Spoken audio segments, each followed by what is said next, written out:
We need a new opening tune because it doesn't anymore reflect the new evolved live stream. That's the old lock-in. It is the old lock-in. I know that was hilarious. I, behind scenes there, started to move in a manner which would reflect fiddly D music at the exact same time it started playing, hence why I'm laughing. She thought she was live doing a wee dance there, but she's safe enough. Now we need to update the intro with some new maybe hat tip to your involvement. So we'll have to gather some video content and put together a better intro. Maybe an updated Fiddly D tune. I think so. Will you still keep the turtleneck in it though? I feel like that's iconic. I feel like you can't get away from that. You know, it's been a while since I've worn a turtleneck, yet I can't. It's like a bad rash. You can't get rid of it. It's still hanging in there as some representation of a time gone by. It's like Elton John's farewell tour, which lasted 5 years. Turtleneck's still going. You know, I'll bring it out again. I need to.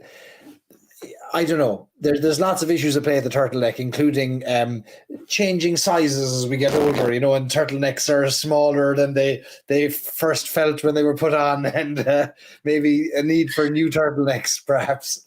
The old pre-pandemic clothes before we were all locked inside for 2 years. Anyway, and enough about what we're wearing. And let's welcome our lovely guests and those who are tuning in from around the United States and further afield. You're very welcome to the Shebeen. And Lauren, you're very welcome, of course, to the Shebeen as well. An important addition to our weekly calendar.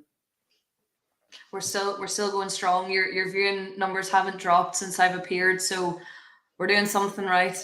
They haven't gone up much either, so we have to weigh all this up in future weeks as we evaluate marketing metrics. Might be the technical issues that we frequently encounter. Let's pray to the gods of whiskey that does not happen tonight. Touch wood, touch wood, touch wood. The Shebeen, for those of you who are joining for the first time, is a weekly live stream. It's named for an iconic piece of Irish culture, which is a illicit drinking establishment, which is found in every village in Ireland, and it would typically take the form of somebody's living room that's turned into a unofficial drinking establishment where money changes hands for alcohol with no license or permit being present. Sometimes it could be a shed, an outdoor structure that might even be more decorated and more kitted out than a pub that has a license. But we're here under the guise of the cultural aspect, which is it's where people gather and have a drink. Whether money changes hands or not is not important to us. It's more important that we gather and have an old tune together. Lauren, did you ever find yourself in a Shebeen in your neck of the woods? So do you mean in an actual sort of pub establishment after hours? No, that'll be a lock-in. I'm talking about the non-established establishments. No, I actually don't think I have. I don't think I ever have. I have definitely had lock-ins in pubs, but definitely not a Shebeen. I'm assuming you have. I've been to a few Shebeens. I've been to a few Shebeens in America as well as Ireland, and they're things you'll never forget. There's nothing like climbing over a gas bottle to get to your seat, or to get to your a pint of Guinness being poured from a makeshift keg and pourer system beside some old granny watching the Late Late Show on television while you're having an old sup of whiskey or sup of Guinness. Nothing like it. You can't beat it. Oh, was that in the US or was that Ireland?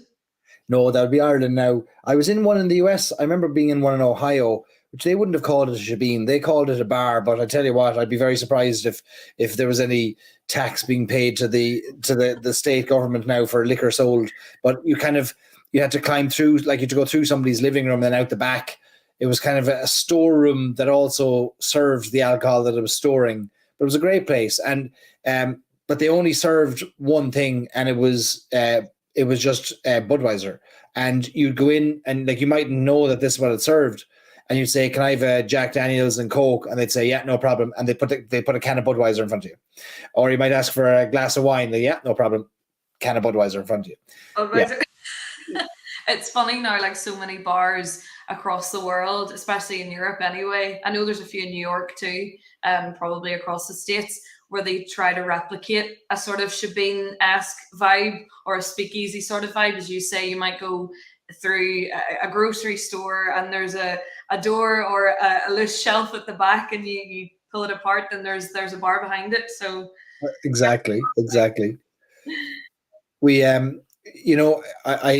my wish for everybody is that they find both a Shebeen and a lock-in at least once in their lives. And it sounds now like we've got to find you a Shebeen. So that is challenge accepted. We're going to find you a Shebeen. All right, let's crack on. Imagine people are tuning in, listening to us just chat away as if we've anything of interest at all to be adding to their lives, just nattering away as if it's just the two of us. Welcome, everyone, to the Shebeen. We would love to know what you're drinking. Hopefully it's an Irish whiskey. If you're not at home yet and you're just tuning in, you're welcome. I'm sure you'll catch up. Lauren, are you sipping on something yourself? I am indeed. So I'm currently sipping on actually a whiskey, which I am a very big fan of and have been reaching for an awful lot recently, which is Powers Rye. And then my second whiskey, I was going to say a backup whiskey, but they'll both be consumed, is a good old Blackbush. So keep playing it safe tonight. Trusty whiskeys in my glass. What about you? Those, by the way, are two fantastic whiskies for the price point. And I don't think you could get two more diverse flavor profiles at that quality and at that price point anywhere else. I agree. They're amazing. And they're perfect just to have as your sort of everyday on the shelf whiskeys. They're fantastic and really versatile as well. We were chatting earlier, which I haven't done yet, which I'm definitely going to do, is a Powers Rye Old Fashioned. I can imagine it would be, I can imagine. But I mean, Blackbush is great in an Old Fashioned as well. So really versatile whiskies, whatever mood you find yourself in. There's a litre bottle of Powers Rye at the bottom of my rubbish bin as of last night, thanks to the draining of it beside the fire pit. And but luckily enough, I mean, it's affordable compared to the rest of the whiskies we've become accustomed to. And sadly, one of the non-cheap whiskies that have extracted money out of my wallet is what I'm drinking, which is Dunville's 12-year-old PX cask strength. And so I'm enjoying that about halfway through my bottle. So I've been sipping on that. There's more of that to go tonight, I think. I've got about 20 different bottles here beside me. If the camera was to move, it would see them all. But I have them here. I've convinced myself more to demonstrate our topic tonight about labeling. That doesn't mean I'm not going to crack into 1 or 6 of them as the night demands or decrees. But we've got a lot to cover tonight in the world of whiskey labeling. But before we go into that, we have something very exciting coming up in the next week. And Lauren, you are a big part of that. What, pray tell, could be happening in the next week? I wonder what is happening, what we've been posting about for the past week or so, which is imminent. That would be Whiskey Bus 2. So we are now 6 days away. Well, technically 5 for us now. It's past midnight, but 6 days for everyone else, away from starting Whiskey Bus 2, which we're so excited about. Last week, we were just kind of making the final calls, making sure everybody's in line, everyone's ready for our arrival. And we'll be starting off strong on Saturday night in Dublin. We'll be there for 2 nights, starting off strong at Pierce Lyons Distillery. Really, really fantastic evening we've got lined up there for our first night of the Whiskey Bus. So really excited. I know there's a lot of people who are already in Ireland. A lot of our guests are already in Ireland. Some are in Scotland. Which is great. So they're making the most of a long flight over to Ireland. If you've not heard about the Whiskey Bus and you've been under a rock or have just newly joined us, the Whiskey Bus is where you get to listen to these ridiculous ramblings, not for an hour, mind you, but for 7 days. You get to spend 7 days on a bus listening to these ridiculous opinions and musings on the world of Irish whiskey while we pass you off to far more interesting and educated and qualified people than us to share how they make their whiskey in the various distilleries and how they make their cocktails and things around the country as well. We're just time fillers in between those very, very important, very educated people. We're just here for the crack. we're the warm-up act for the distillers and the blenders. Yeah, where the guys and girls, they push out early to say, all right, get that audience going with some That's right. subpar comedy. Hype everyone up with a bit of crack on the bus. Absolutely. No, we're really excited. And I mean, Irish Whiskey Experiences, of course, was created off the back of the Whiskey Bus last year. We had the inaugural Whiskey Bus, which went from Dublin all the way up to the North Coast, up to Bushmills, and Belfast for a few nights as well. And then, of course, the second Whiskey Bus was kind of really the catalyst for, okay, there's something here. We're really onto something here. So there's a nice little kind of marking of Irish Whiskey Experiences as well, kind of how far you can come in a year and what's possible with fantastic experiences around Irish whiskey. I'm excited for this week ahead. Extra sessions at the gym have been put in. Push-ups are being done daily. Hanging exercises from the stairs. All kinds of things. A plan for pre-bedtime rituals, like how many vitamins and water must be consumed.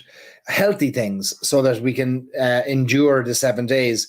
But aside from the crack that we'll have this year, we've already started planning next year, and we got many great guests who are en route right now to Dublin and to Ireland for Whiskey Bus 2, and some of those have even booked already for Whiskey Bus 3. And for those of you who would like to join us or find more out about our what was a one-off event that has now become not just an annual event, but a more than once a year event, so long as we can keep sustaining it and there's interest. We've got Whiskey Bus 3, which is opened, which is our trip to the wild west of Ireland. And that happens over St. Patrick's week, next week, doesn't it? Or next year, doesn't it? Next week. We're going back to back whiskey buses. Can you imagine? Yeah, so next March 2024, from the 15th to the 22nd, we'll be taking on the beautiful Wild Atlantic Way. So we'll be starting in Limerick, heading up to Galway, and then finishing in Westport with some unbelievable experiences in there as well. I mean, the first night that we arrive, when we've barely touched our soil, or our guests have barely touched our soil, we'll be in Napo Castle, sipping on Napo Castle itself, its namesake. Unbelievable opportunity there. And of course, Paddy's Day, will be taking part in a St. Patrick's Day parade with JJ Corey in Kilrush, a tiny little village in West Clare. And then, of course, once we finish the week in Westport, you will have the option we'll facilitate your movement. We'll take you to Cork for Cork Whiskey Fest. And Laurie O'Dwyer, the founder and kind of man behind the madness that is Cork Whiskey Fest, he has promised to do a Whiskey Bus exclusive tasting for us and a little bit of discount as well for any other events that you wish to join. So a full package of experiences wrapped up there within that week and continue. Who wouldn't want to be in a St. Patrick's Day parade with us? Like, who in their right mind will be sitting in America watching the video footage, looking at the photographs taken, seeing us on the news in Ireland, maybe seeing us on Ireland's most wanted list for having taken over the parade or commandeered a vehicle? Like, who wouldn't want to be part of that crack? Exactly. I mean, we might have to do a bit of background research on this, but it might be the first ever whiskey bus involved in a St. Patrick's Day parade. It could be. We'll back that up. It could be. Now, admittedly, that's a very obscure record, but it's not to say we can't own it. We might get in contact with Guinness World Book of Records, see if we could create a little world record in there. Folks, if you are interested in joining us, we'd love to have you. The crack is only going to build. We are planning great events and experiences over the next year. All of them are visible and available on irishwhiskeyexperiences.com. You can go check out that website anytime and see what we've got on offer. We'll be building on that list. There'll be more experiences coming. Our first goal is to ensure that our guests traveling for Whiskey Bus 2 have the time of their lives. So we'll be focused all of our attention on that. If you don't like pictures of whiskey, if you don't like videos of people having a good time, if you don't like us sharing highlights of the Whiskey Bus, I highly recommend that over the next 2 weeks you unsubscribe from every single channel you follow us on. Do unfriend us, unfollow us, unlike us, just avoid us, because we're going to be insufferable with what we're going to share over the next 10 days. Or they could stay tuned and get a good laugh, because I will be bringing a GoPro and I will be documenting absolutely everything via GoPro, which may or may not go on my head. We will see if we can figure that out. And it will just be basically a constant live stream of the Whiskey Bus next week as it happens. So definitely, I would say the opposite. I would say tune in, give us a follow at Irish Whiskey Experiences on Facebook and Instagram. And yeah, you'll see the crack from there. We'll be documenting it every day. I mean, we obviously didn't prearrange our marketing discussion there. I'm telling everyone to unsubscribe. You're telling everyone to subscribe. We could have got our ducks in a row and organized things. But we do have a little GoPro that we're going to strap to Lauren, and she has lovely headbands she wears sometimes. We're going to put one under her headband like this. Yeah. And so as she walks around Ireland, we have a little we put a little stabilizer in there, and we walk around. It'll all be covered. You get the highlights of Lauren from the top of Lauren's head. To get I might need to wear boots all week, or people will be getting a slightly lower down version than they usually do. So that may need to be considered in the planning. The distilleries are very big. Whoa, those bar counters are very tall, huh? Why can I only see people's arms? I can't see any stills. What's going on? If you're on social media in any way whatsoever, look up a guy called Francis Bourgeois. He's a guy. I think he's from London. He's from England anyway, and he is obsessed with trains, and he documents all his train viewing journeys via GoPro on his head. So this is where we've got the inspiration from.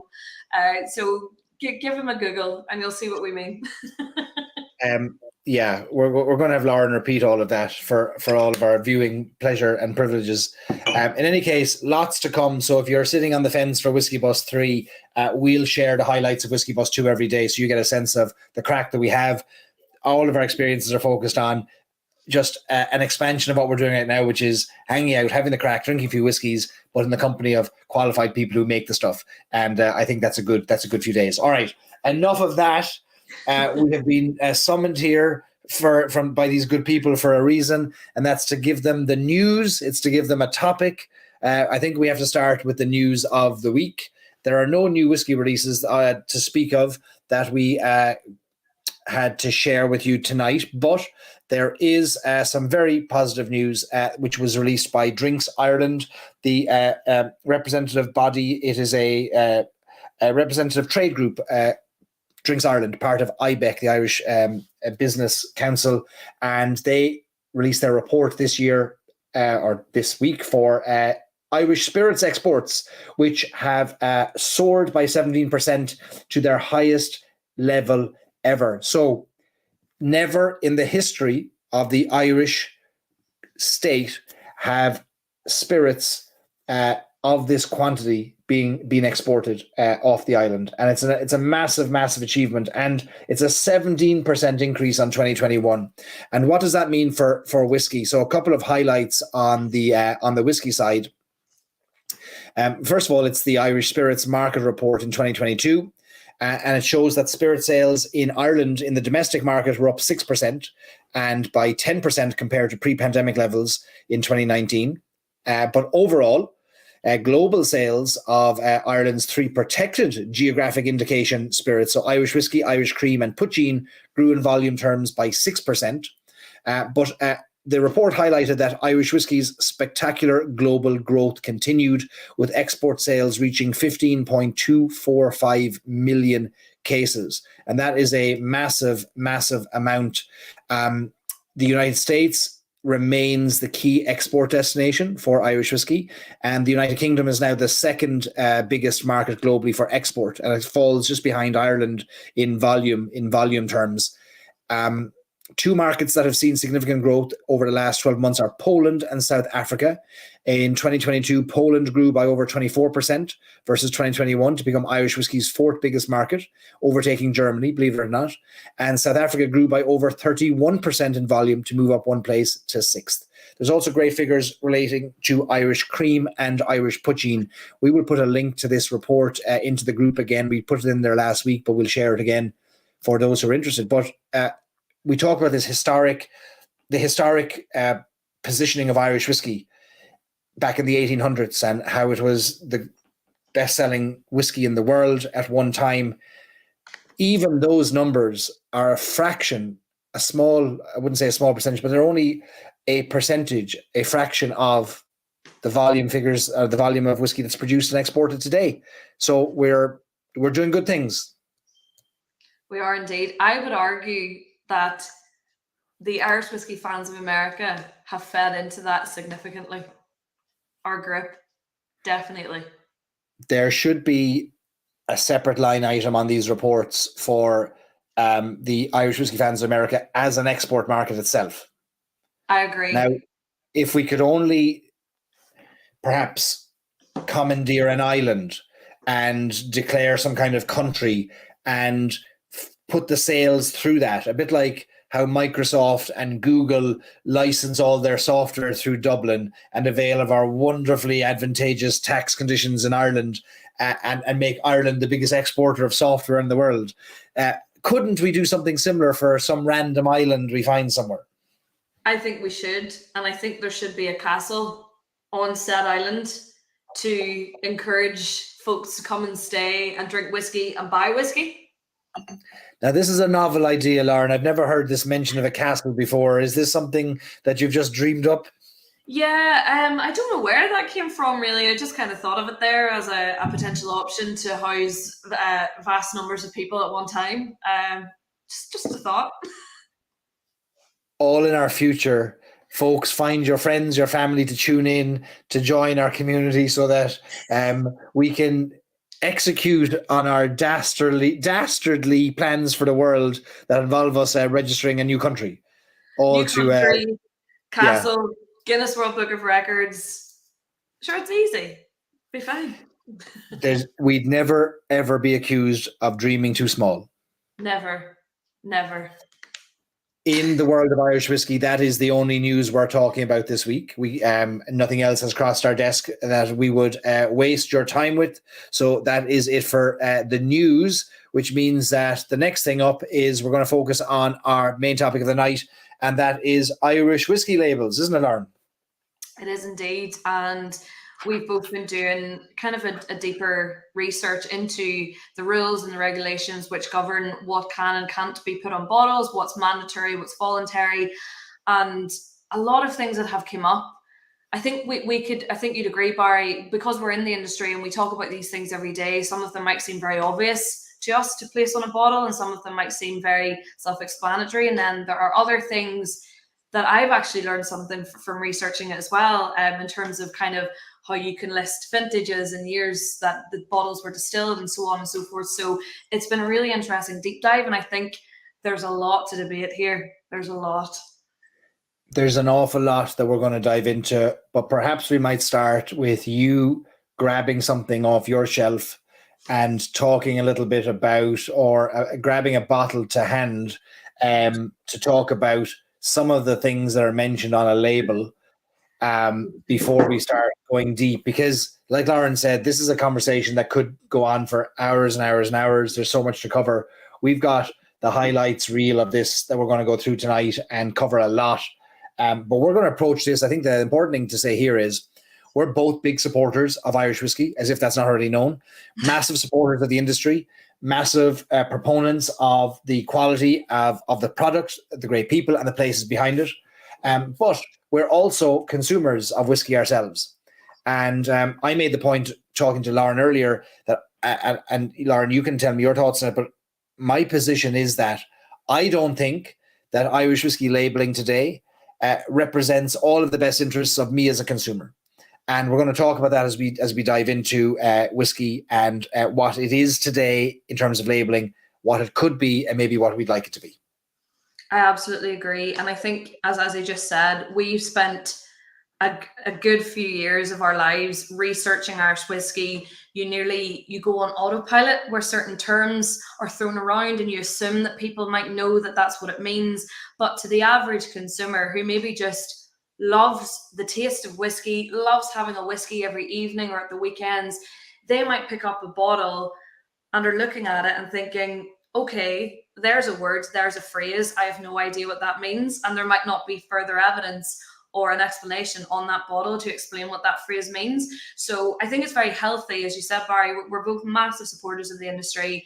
It's the best industry in the world, and that's not up for debate. But I think it's healthy that we review these things, and I think it should be something that is reviewed frequently with an industry that's growing and changing.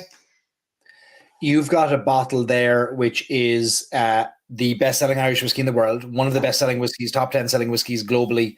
And why don't we just take a look at some of the things you'll find on the front of that label, and then move from there into an explanation on how whiskey labeling is governed, by whom, what it must and must not say. But maybe we'll start by, because let's be honest, the most interfacing the world is going to do with an Irish whiskey label is looking at the label of a bottle of Jameson, because it outsells the nearest whiskey by a factor of what is it, 50. So maybe we'll start by looking at the Jameson label a bit and see what's on there and talk about that.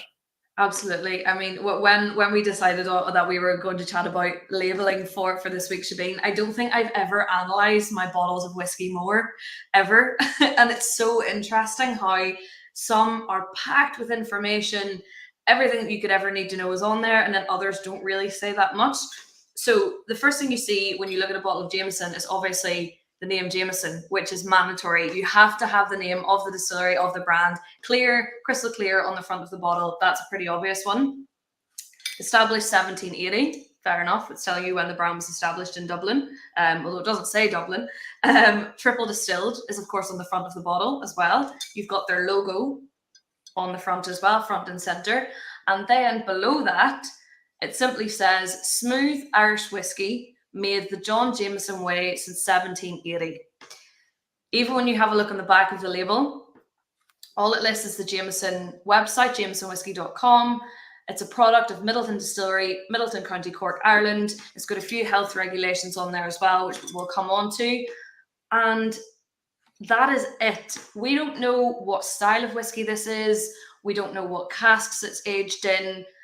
And I said this to you earlier, Barry, I don't know if this is because this is the world's best-selling whiskey. There's maybe a little bit of assumption there that people just get Jameson.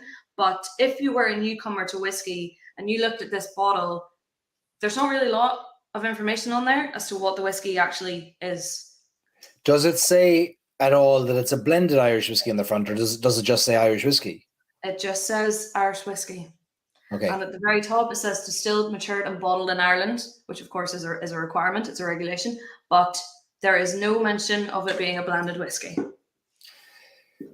So this is a great jumping off point for us, because it's the world's best-selling whiskey. It, of course, adheres to all the legal requirements in every country that it's sold, and we're not ever going to debate that. What we can learn from that whiskey label is some things, and what we're missing are other things. And we're going to dive into that and examine that and help you, the consumer, understand what different terms mean. I've got 20 or so different bottles here I'm going to pull from to talk about as examples as we go through this as well. It's a really complex thing. Like, Lauren, you said you've never looked at your whiskey label so closely as you did preparing for tonight. And I feel the same. And it's only when you start to look at a phrase, research it, follow that to find out where does that come from or not, that you start to realize how tangled a web this whole thing is. And I want to start by helping you, the consumer, us, the consumer, talk about and understand who governs this, who governs Irish whiskey labeling, who mandates what must go on a label, and what does it mean to us, the consumer. So we'll start with that, and then we'll use that.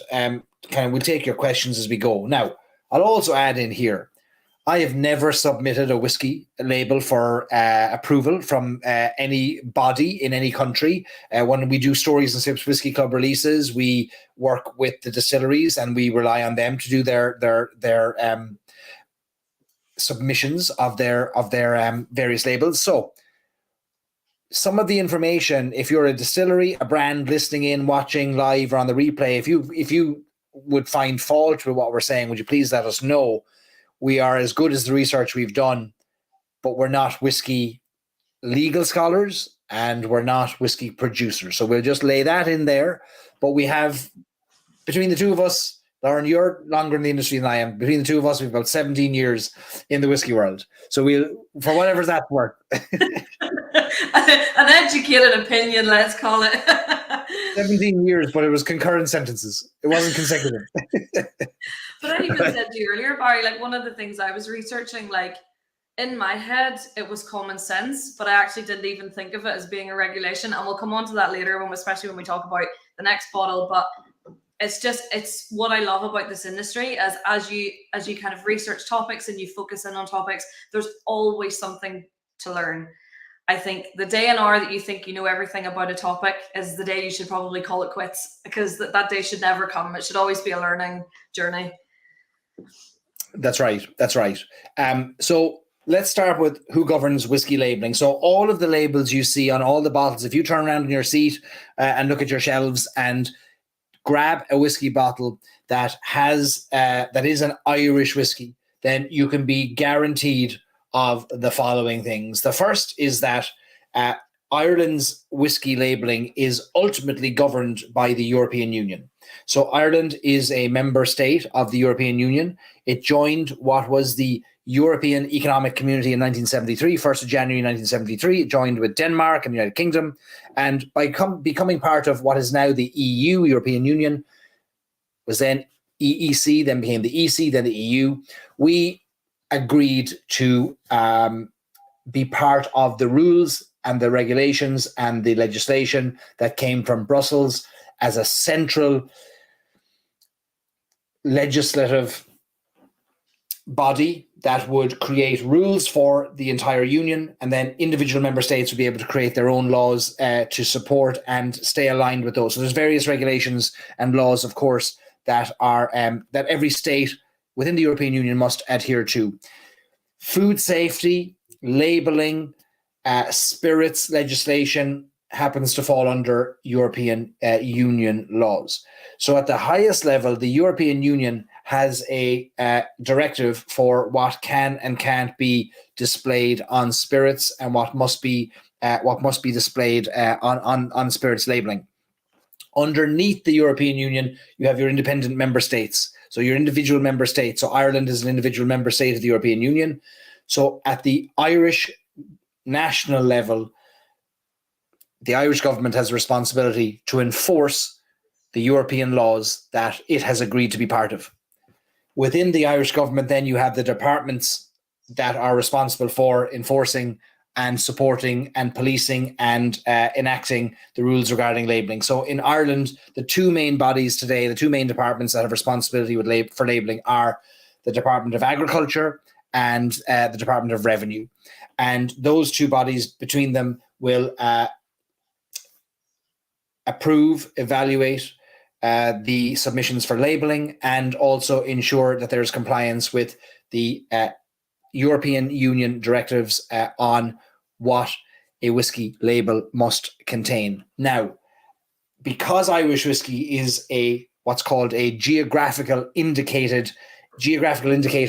product, which means it has a legally protected within the European Union place of provenance. In other words, there is a place that this thing comes from that has a protected process or an agreed process attached to that place. The island of Ireland is the geography within which Irish whiskey can be produced.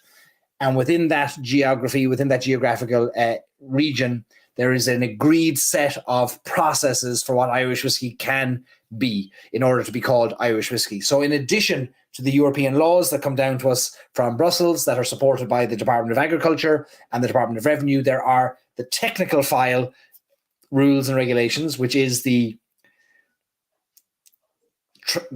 transcribed geographical indicator that protects how whiskey can be made. And that's got its rules in terms of the different styles, for example, single pot still, blend, single malt, or just Irish whiskey on its own or single grain. So you've got Europe, Ireland, Department of Agriculture, Department of Revenue, the Irish technical file, and all of those have varying requirements in place to ensure that what goes onto a label protects the consumer and ensures the consumer has all the information that they want, right? Am I right so far? That was a perfect explanation, and it's not easy to explain. It might make sense in your head, but to communicate that to people is not easy. So that was a perfect explanation. So I know it's not just as simple as putting a label on a bottle declaring what brand it is, the alcohol by volume, and a bit of information about the website. There's so many hoops to jump through, and even, which we'll come on to later as well, even the marketing in Northern Yeah. Ireland versus ROI is completely different as well. There's a lot of hoops to jump through. And just to show you a screen share of some of the legislation that is in place that Ireland has to adhere to. These are the legal provisions that protect both Irish whiskey and labelling. So Irish whiskey under EU law is considered a food. So the Food Safety Authority of Ireland have a hand in ensuring that this is a food thing and no different than cheese or butter or meats. There are similar approaches to ensuring consumer safety, that how a thing is produced is safe for the end consumer. So Irish whiskey is considered a food, but there are legal protections or provisions that you can see there, both at a EC level or European Union level or European Community level, and then as well at an Irish level. And then those don't even fully include the technical file, which is separate to those. But those are all the various regulations. So when it comes time to releasing a whiskey, you have to work with a designer that understands what has to be displayed on the whiskey label. We're going to talk more about that in a second. But a couple of interesting things, and I'll share this this PDF because it's quite interesting in our group tomorrow. But there's a couple of things I want to talk about, which I'm going to scroll down and show you here. Okay, so here are some of the things that are both mandatory and some of the things that are voluntary when it comes to whiskey labeling. So mandatory is the name of the food. So what is this? Well, it's an Irish whiskey, right? But there's also the fact that it is an Irish whiskey that has to adhere to a technical file, which requires you to declare whether it is a single pot still, single grain, single malt, or just an Irish whiskey. It doesn't have to be any of those three. It can be a blend. It can be just an Irish whiskey. We'll talk more about that. Any allergen information must be declared. The net quantity of the food. In the case of whiskey, that'll be it's a 700 milliliter bottle, or it's a 750 ml bottle, or it's a 1.5 liter bottle. And then, interestingly enough, and this is something we'll talk about in length later, any beverage that contains more than 1.2% of alcohol must display the ABV, the alcohol by volume, 46%, etc. But what it doesn't mention here is that it doesn't need to include ingredients. No ingredients are needed on a bottle of whiskey or any spirit that is more than 1.2% by volume of alcohol. Now, there are other now that is the overall kind of EU governing regulation, right, which is pretty simple. So in the case that Jameson bottle that we just looked at, all we need is Irish whiskey, the name of the business, right? Jameson, their address is on the back. So it's Jameson, Irish whiskey, 40% ABV. That's pretty much all that has required. It says Irish whiskey, which still adheres to the technical file. They've chosen in that case not to put the word blended. They've just put Irish whiskey, which they're entitled to do. And that's it. Now, if that was all that was put on a whiskey label, we'd be saying, well, that's great. It's easy. I can understand it. But then sneaks in the two columns to the right, which are the voluntary information columns, right? Where it gets a bit tricky and interesting. That's right, yeah. And we were saying earlier, Barry, just to follow on from your point there, it's actually unbelievable realistically how little you need to put on a bottle. Like when you think about Irish whiskies, you think about everything. I mean, look at the mandatory column. There's not actually that much on there, which I thought was amazing and quite astounding when we talked about it earlier. So the voluntary, as you said, is the list of ingredients. And if you do declare a list of ingredients, you have to kind of adhere to the European legislation. For example, where the whiskey, now it's not mandatory in Ireland, certainly to list caramel colouring, for example, but it is in Germany. So if you put it on there, you have to kind of adhere to the EU law as well, but it's not necessary at all. And we even said earlier, Barry, about the allergen information that I have never, and you agreed, seen a bottle of whiskey with allergen information. And then I said to you, is that only relevant where Irish cream is concerned? Obviously with the dairy. And this is one where I don't think we fully have an answer, and maybe others do, but the allergen information from our understanding of the EU directive is that it's either 12 or 14 allergens have been identified that need to be listed. And outside of that, then there's no worry. So for example, I know there's issues around gluten, and there's been debates about whether whiskey or distilled spirits are gluten-free, and all distilled spirits are gluten-free, like to 99.9%. But there's been arguments about if you put gluten-free on the front of a bottle of gin, is it misleading the consumer, because it's almost suggesting that every other gin that doesn't put that contains gluten. And that's where it gets a bit tricky. So the allergens piece is above my qualification and pay grade, honestly, on this one. And I remember as well having a debate with someone a few years ago, if you were to state gluten-free on a bottle of whiskey, I think obviously due to the fact it's produced from a grain, you legally can't state it's gluten-free because it might not necessarily be 100%, something like that. I remember, I think it was actually Helen Mulholland at the time, it's like 98 and 99%. So you can't legally put it on a bottle of whiskey if it's not 100%. But again, there's nothing to regulate that. So it's interesting. And you also raised a good point there, Lauren, about the different countries. So yeah, every EU country must follow at a federal level. We'll call the Brussels and the European Union the federal side of things. Then you have the state level, the individual countries. So every country must, at the very least, adhere to European law. But then they're allowed to be additive to the law. So you can't say, well, I'm not fully complying with the EU law, I've got my own version of it. What you have to say is, I'm complying with the EU law, but in addition, I'm also doing this. So when you talk about Germany saying, on our labels, we want you to tell us if there is caramel colouring. Well, they're fully entitled to do that. And so Irish whiskey going to Germany must say whether it does contain E150 or not. Ireland can mandate labelling requirements, which it has started to do. So in May, the Irish government announced a 3-year lead-in to 2026, where all alcohol labels will contain health warnings. And we see it on cigarettes, we see it on other products, but there is a move now to have a quite visible declaration of a risk of cancer and other diseases as a result of alcohol consumption. So Ireland has said, EU law base, we're going a step further, and they're the first country in the world, Ireland's the first country in the world to say all of our alcohol labels will have to have health warnings, health labels going forward. So that's an additional step. And it's also feeding into, it was a campaign that was really kind of established and sort of really started to be pushed in February of 2021. It's the European Union's Beating Cancer campaign. And it's a wider, of course, campaign against cancer and combating cancer, but also just a general kind of health and a healthier lifestyle awareness. So Europe is the world's, it's the highest consumption of alcohol globally is within Europe, and alcohol-related deaths, which have led into cancer. So I guess, cancer which has been related to consumption of alcohol is 29% of all deaths in Europe, which is a significant number. So it is an overall kind of promotion of awareness, and just being health conscious really is where this is stemming from. This is where we're going to see a lot of tension. We already see it between marketing and health. Yeah.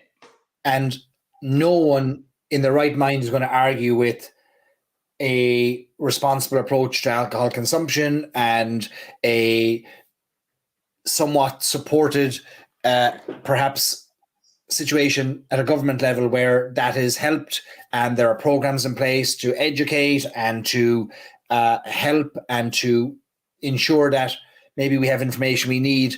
But you're going to have this constant tension between the producers and the government, because there are laws that, for example, there was a time, you go back 10 years, 20 years, there wasn't a single sporting event you go to in Ireland that wasn't sponsored by Guinness or Hussar Vodka or Beamish or Heineken. And still to this day, we see it quite a lot.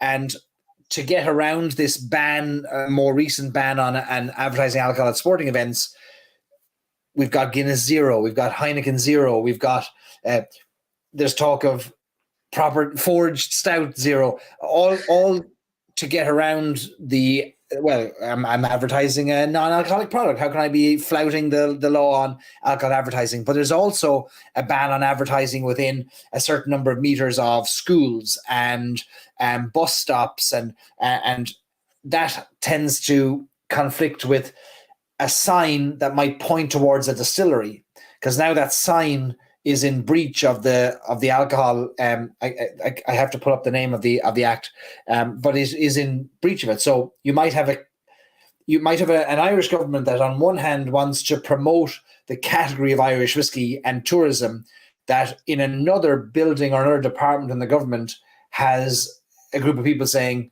do not tell anybody where that distillery is, for fear that they get sick or they get disease or they get cancer in 20 years because they consume too much alcohol. So this tension, we're not going to solve it tonight. I don't want to waste too much time on that because it's not directly related to labeling, but it does show the conflicts and the tension that are going to happen at all the different levels.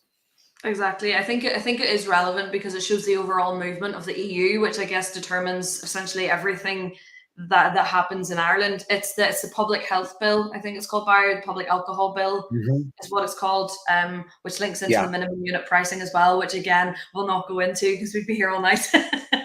But it's all. We are going to talk about transparency as well. Laurie has a point there about brands are being prevented from being overly transparent, and we are completely aware of that. So, well, we're going to talk about that in a second, because if you've just joined us, we're coming at this talk on whiskey labeling, Lauren and I, as consumers tonight. And we're consumers who have kind of both said from the outset, we're not 100% sure that whiskey labeling is in the consumer's best interest right now. That's what we're saying. While we're also saying, if we could wave a flag that says Irish whiskey, we will both wave that flag, because we are big supporters of Irish whiskey. But we can also, as supporters, critique, debate it healthily. Yes, exactly. Okay. Exactly. Let's talk a little bit about the voluntary items then. So it's the voluntary whiskey phrases that start to get more confusing, and that's where I'm going to start pulling out bottles and talk about these. So what we've just shown you is that there, at a European Union level, there's a very limited amount of information needed on a bottle. Because a very limited amount of information is needed, it means that if everyone is sharing the same 4 or 5 things on a whiskey bottle, then every brand is going to be wondering, well, how do I get one up over the other guy? I can probably describe my whiskey a bit better than that. I'm a marketing person. I can put my marketing hat on and start describing things. And that's where it starts to get very complicated. And we're going to be arguing about this till 3 o'clock in the morning. But let's talk a little bit about voluntary whiskey phrases and how that's governed. We said earlier, didn't we, Barry, that it's not so the adjectives which you see on bottles of whiskey, like smooth, finest, pure, rare, it's not misleading, but you could definitely argue that it's confusing, because as you rightly just said there, if a bottle states that they've used the finest bourbon barrels, who gets the not so finest barrels? Are they used somewhere? Do you need to look out for who's using the not so finest barrels? It just goes down a rabbit hole, and I can understand how, for people who maybe aren't as knowledgeable, maybe not quite as tuned into the industry, might kind of trip themselves up a little bit there, or just get confused. So where non-mandatory descriptions are on a label, Lauren mentioned things like very rare, small batch, cask strength. We're going to go through some of these in a second. These are what are called voluntary information. These are voluntary phrases, but these voluntary phrases are not without being subject to scrutiny. So under Food Safety Authority of Ireland, Department of Agriculture, whatever phrase you do use at a very primary level, it can't make some health claim. Like, you can't say, like back in the good old days, Guinness is good for you, right? Those days are gone. Guinness might be good for you. We're just not allowed to tell people.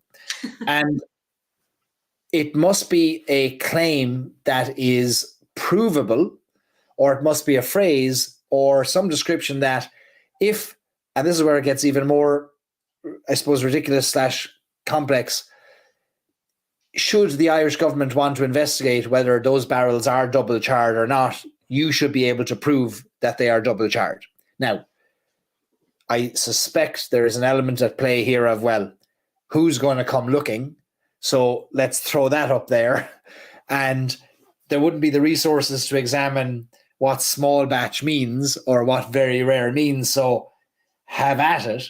And that's where it gets, but that's a problem for us, the consumer, because now we don't know that behind the scenes, a whiskey producer is saying, no one cares if I put the phrase, the finest barley. They're just going to assume that we paid more for the finest barley, and idiot beside me, he got the second best barley, so his is rubbish.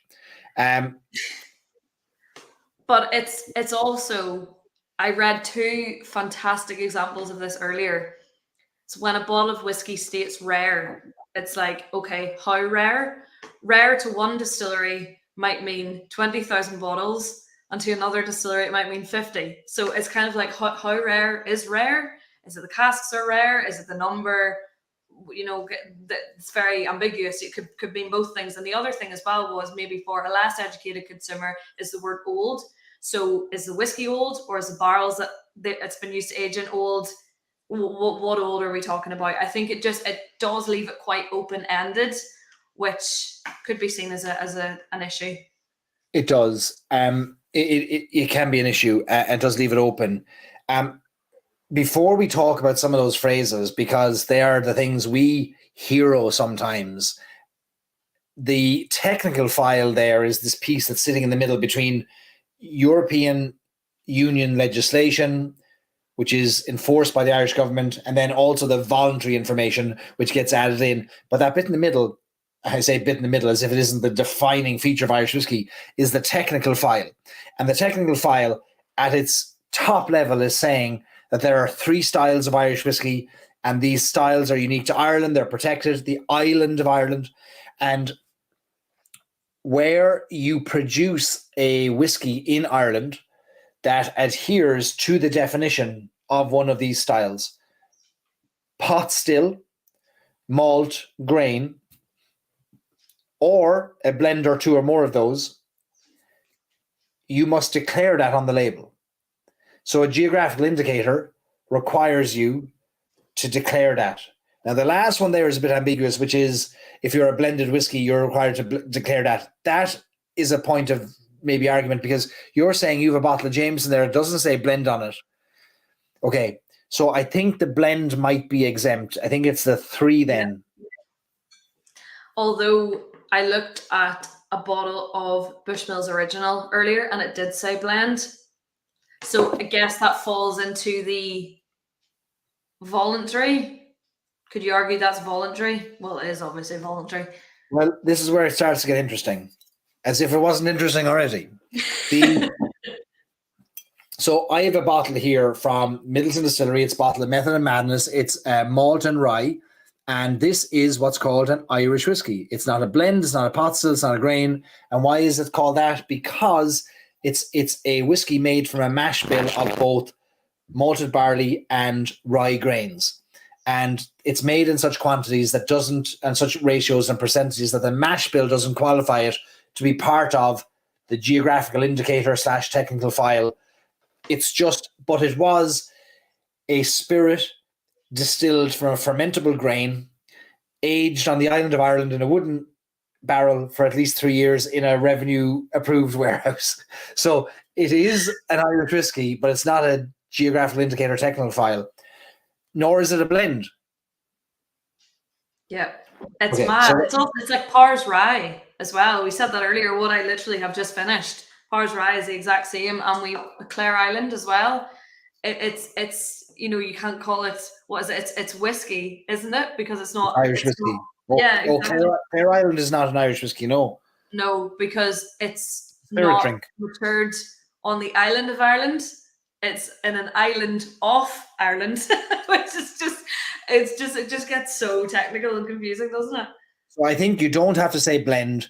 You can just default to Irish whiskey, which I would argue has the greatest cachet globally.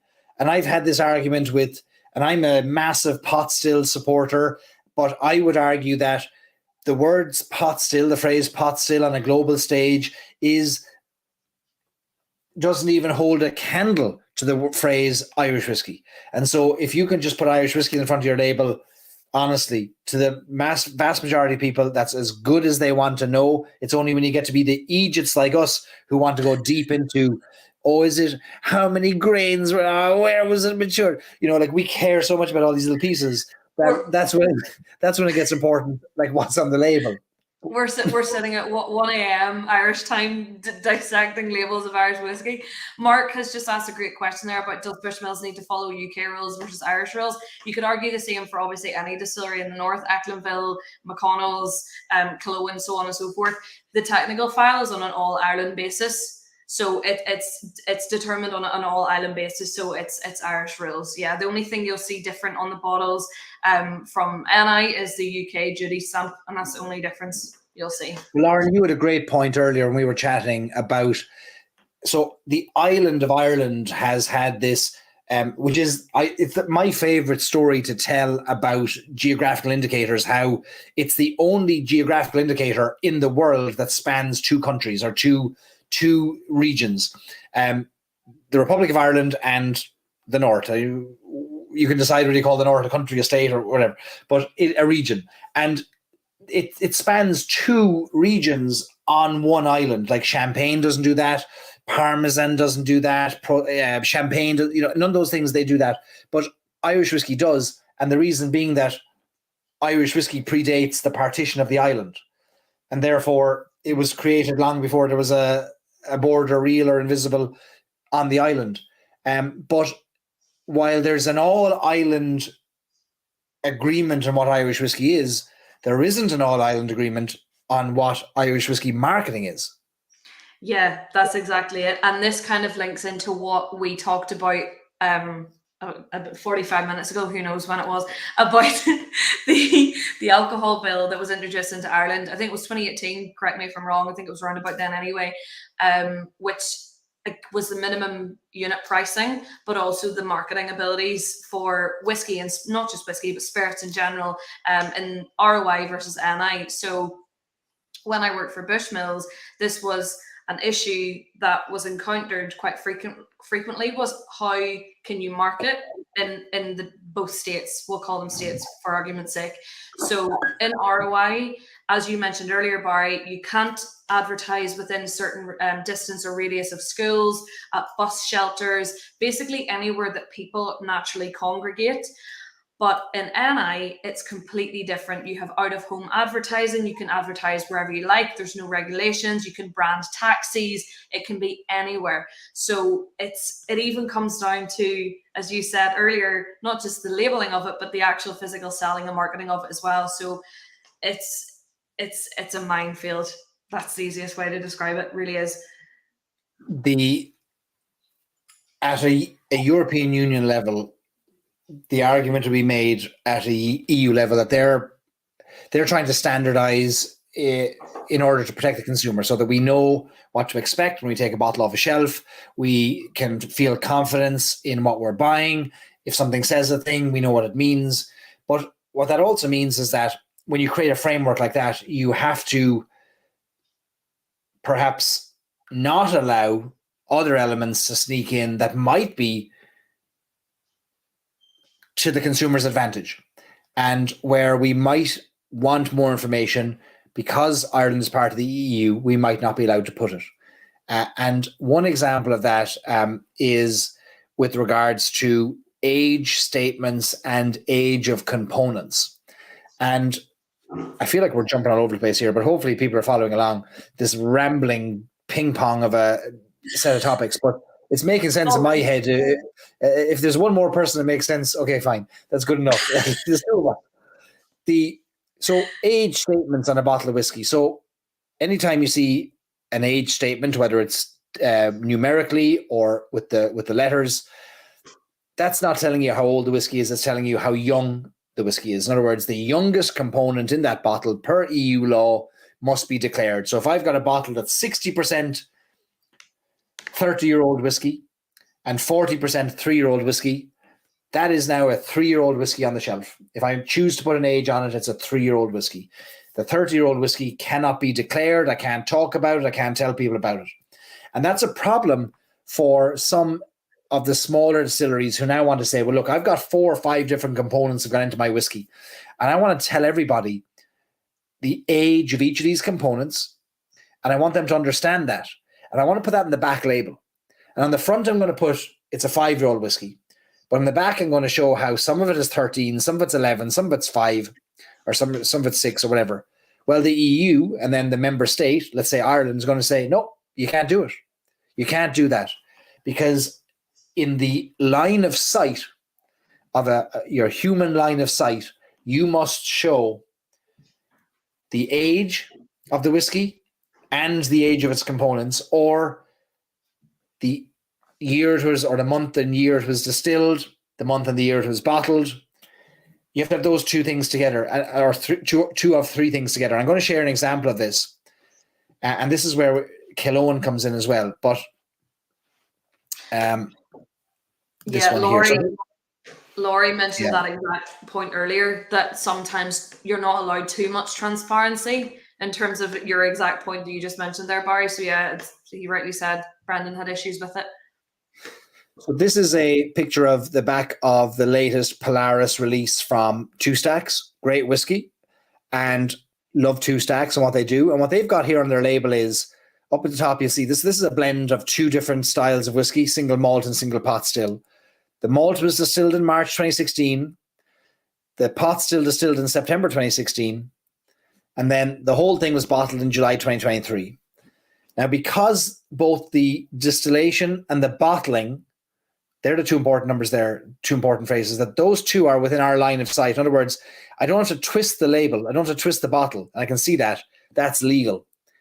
Now, if I put on the front that this was a 7-year-old whiskey, and on the back I only put that the malt and the pot still were distilled in those times, and I didn't put the bottling date on the back, I wouldn't be approved for labeling.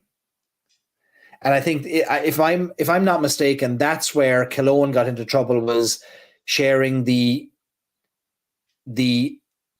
age of the various components on the back, where it was out of the line of sight of what the total age was on the front, which again is a very tough thing for a consumer to understand. Absolutely. And did something similar not happen to JJ Corey as well? Did they not have the... Yeah. So JJ Corey on some early labels had on the front, it was a non-age statement whiskey. So no age. So you don't have to put the age of a whiskey on a label. Again, this is where it gets even more confusing. Irish whiskey, by definition, has to be at least 3 years old. So if you see the phrase Irish whiskey, you're 99.9% guaranteed it's 3 years old. The only time you're not guaranteed that is if you're buying it in a country that hasn't agreed to adopt the rules of what Irish whiskey is or protect them. But on the back of their label, they put the various component ages. But because they hadn't shown or helped the consumer understand in one line of sight both the distillation time and the total age of the minimum age of the bottle, it was no longer approved to be no longer allowed to be a label.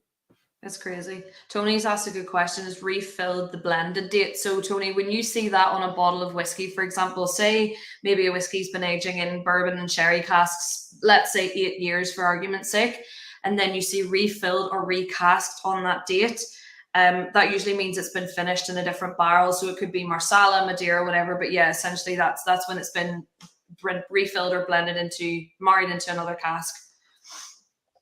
And again, so confusing, honestly. And I say this with peace and love, and I love the guys at Two Stack, but again, this can be quite confusing. So there's an element of education, I suppose, we need to do as consumers to understand what we're seeing.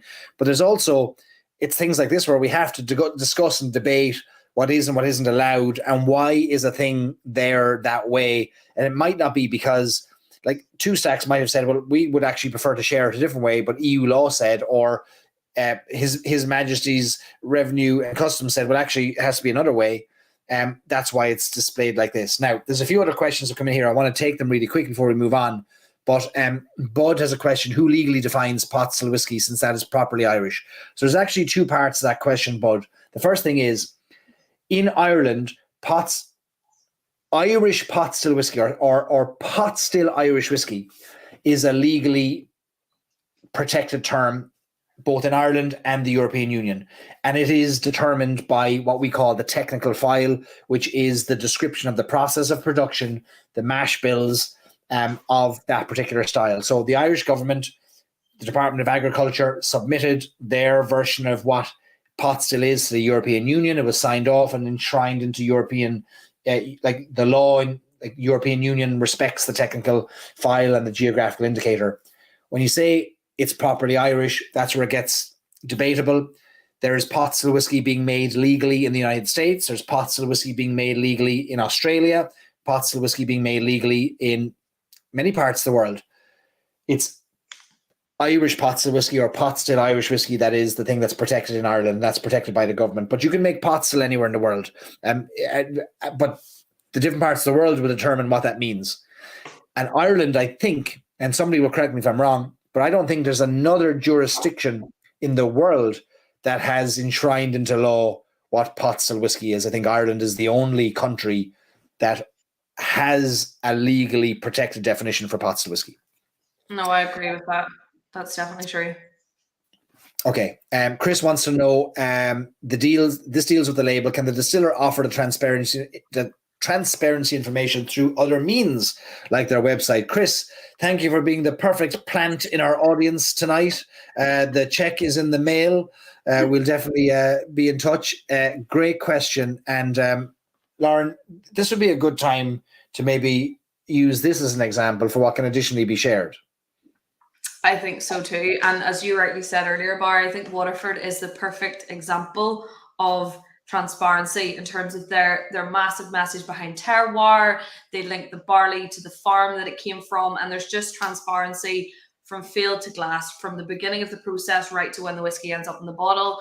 And fair play to them. I actually think it's really interesting, and I know you're a big fan of Waterford as well, and you agree with me.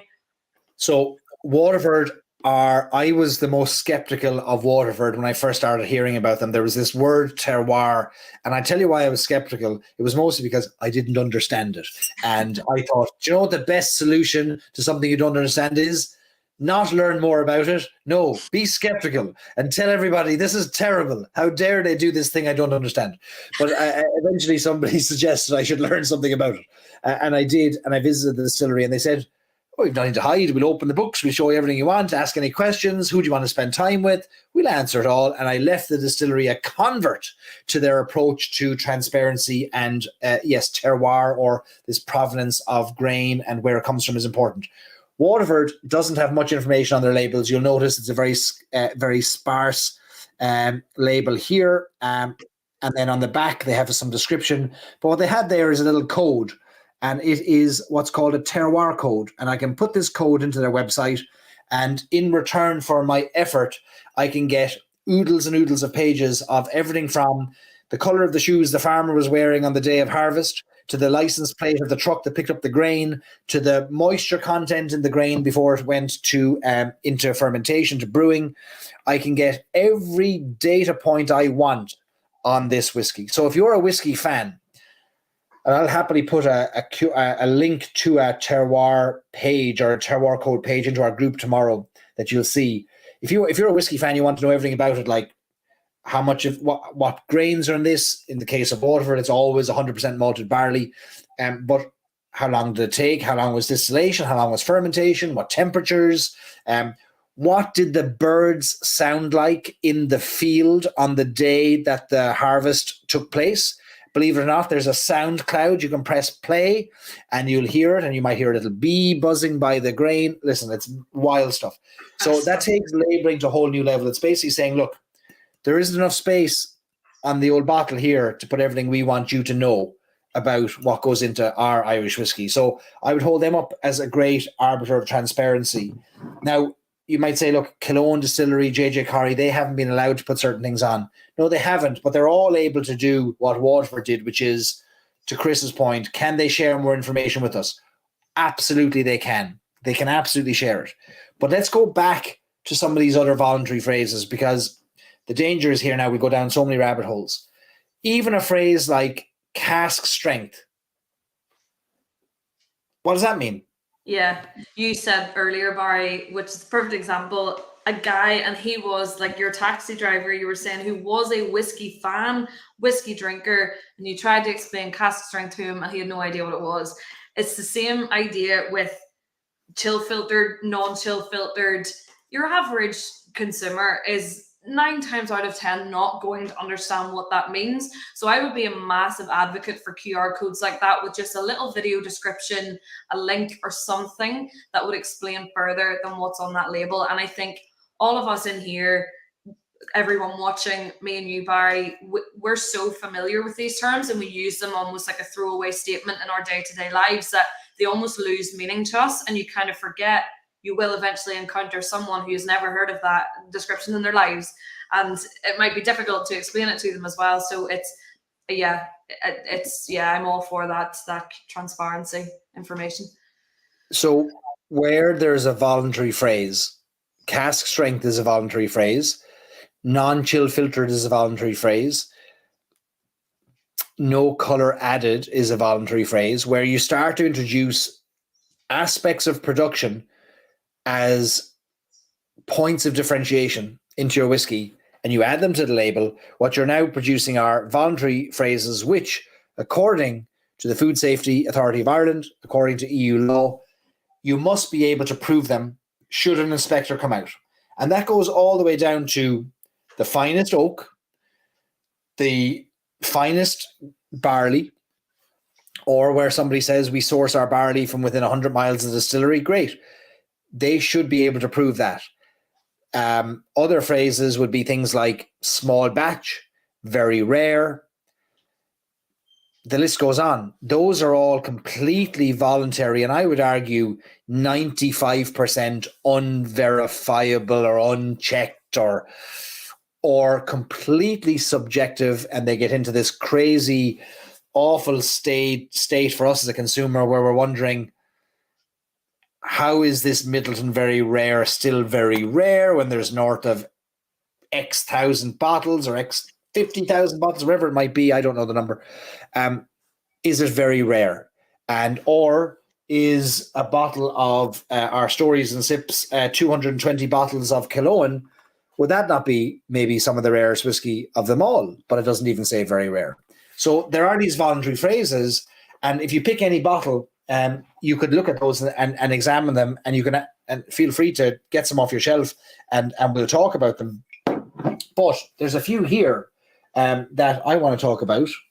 Let me see which one I can grab here. Someone also made a great point earlier, forgive me because I can't remember who it was, about limited edition. It's like, okay, yeah. Yes, it's limited, but how limited is it?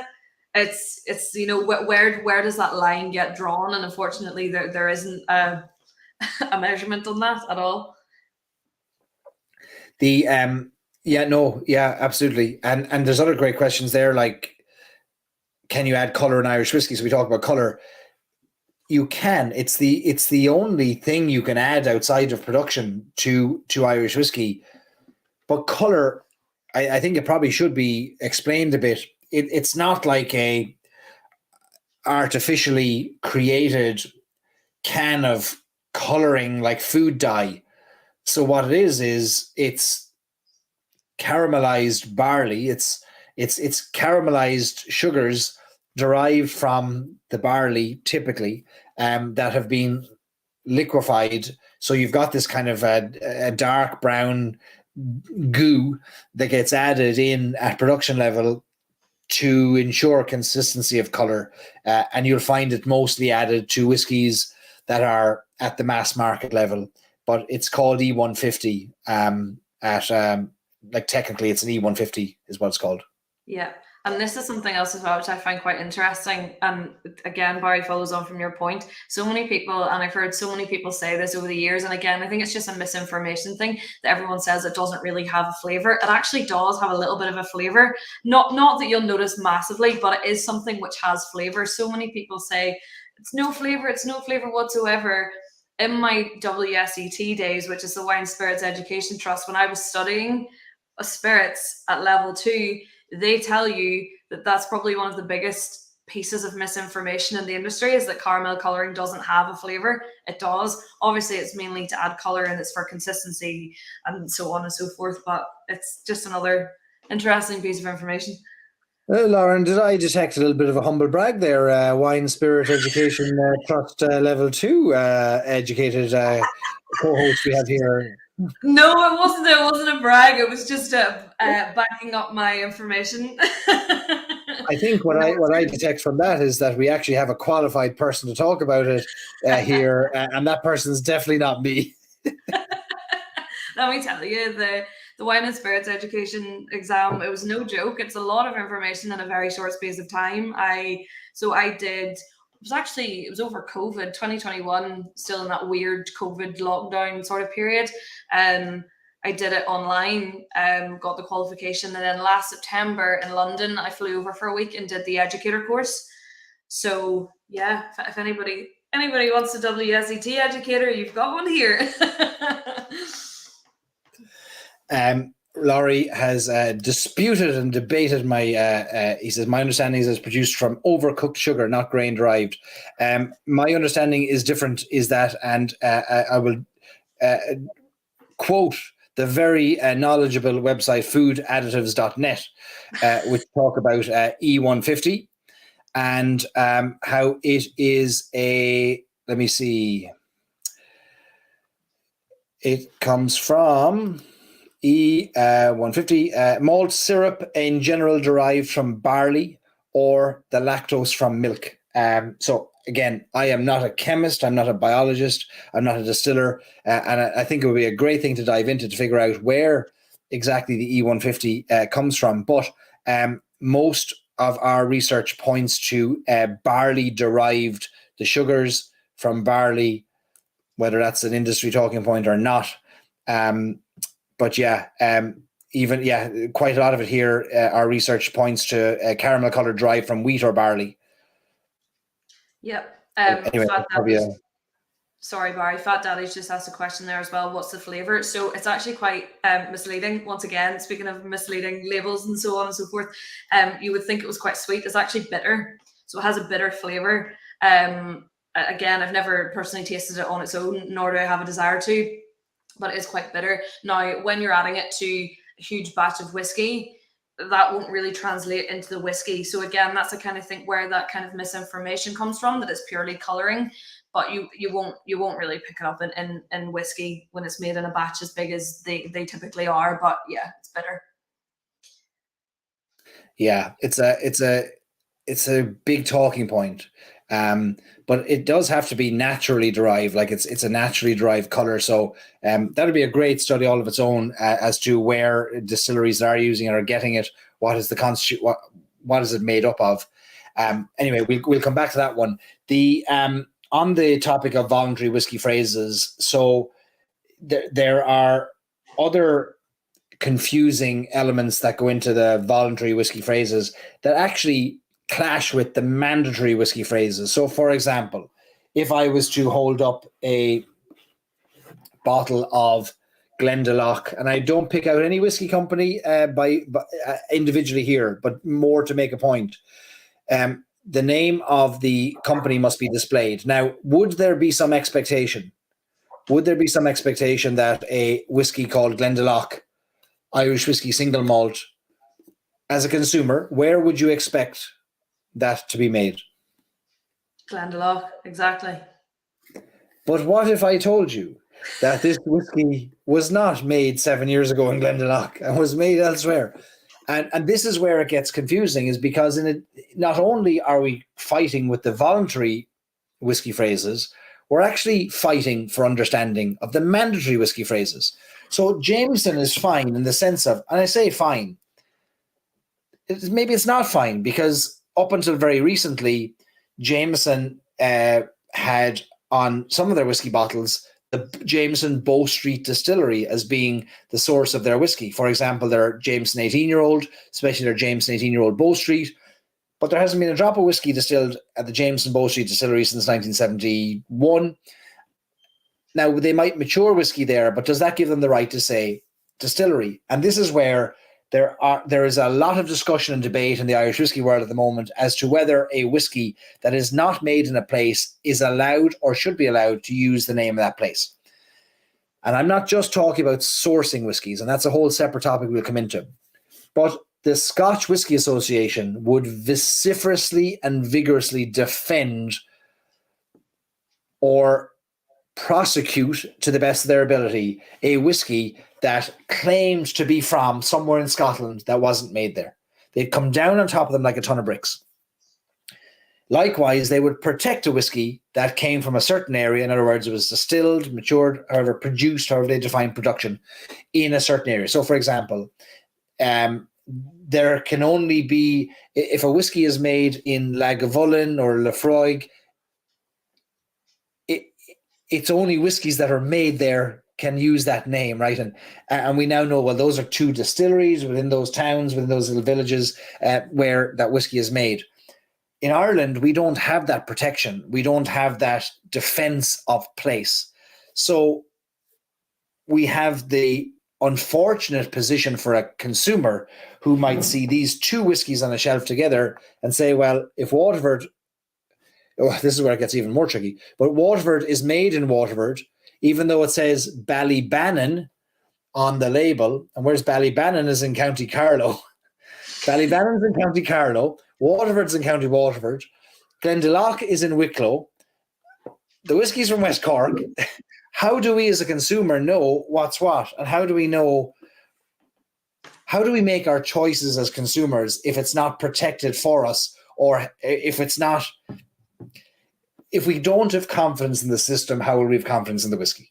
Yeah, absolutely. And to follow on from that, on a bottle of whiskey, you cannot state a distillery legally where production is not happening. So even though it might happen in the future, if it's not right now and at the time where that bottle is on the shelf, you can't do that. If it's a sourced whiskey, like we mentioned earlier, Barry, the McConnell's bottle, like it mentions the Belfast address, Belfast Distillery Company, but there's no mention to Great Northern where it's actually produced. So it's, again, a whole loophole of elements. It's mad. And also a really interesting point, brands need to be careful in naming whiskey after either areas or points of interest and so on and so forth.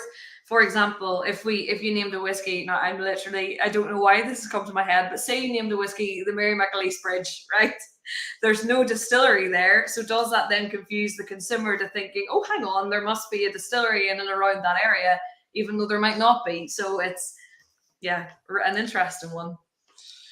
Yeah, if we put our consumer hats on, which it's important that we do, we have to look at that one piece of the legislation which says that voluntary phrases must not confuse the consumer or mislead the consumer as to what this thing might be.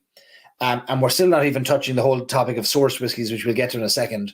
But things like you shared, for example, a bottle of McConnell's whiskey. McConnell's whiskey, there is no McConnell's distillery yet. It's being produced currently. If I was a consumer and I explored the label, the only thing I'd find is what Belfast Distillery Company, perhaps, or which would almost tell me, oh, that was made in Belfast, wasn't it? But we as whiskey fans and aficionados know that it wasn't made in Belfast, but no consumer will know that. Likewise, when we go to the Teeling gift shop, a 32-year-old Teeling bought at the gift shop, how does the average consumer know? Now, the average consumer is not buying a bottle of 32-year-old Teeling, maybe, but they don't know that wasn't produced by Teeling. They don't know where it was produced. In fact, how was it produced if Teeling only built their distillery in 2012 or 13 or 14? And that raises all these kinds of questions for the consumer as to what should we be demanding and what should we expect is in place, which does lead us on a little bit to sourced whiskies. because it is an added element of confusion to the consumer. So, trying to see if I have a source whiskey here that I can talk about.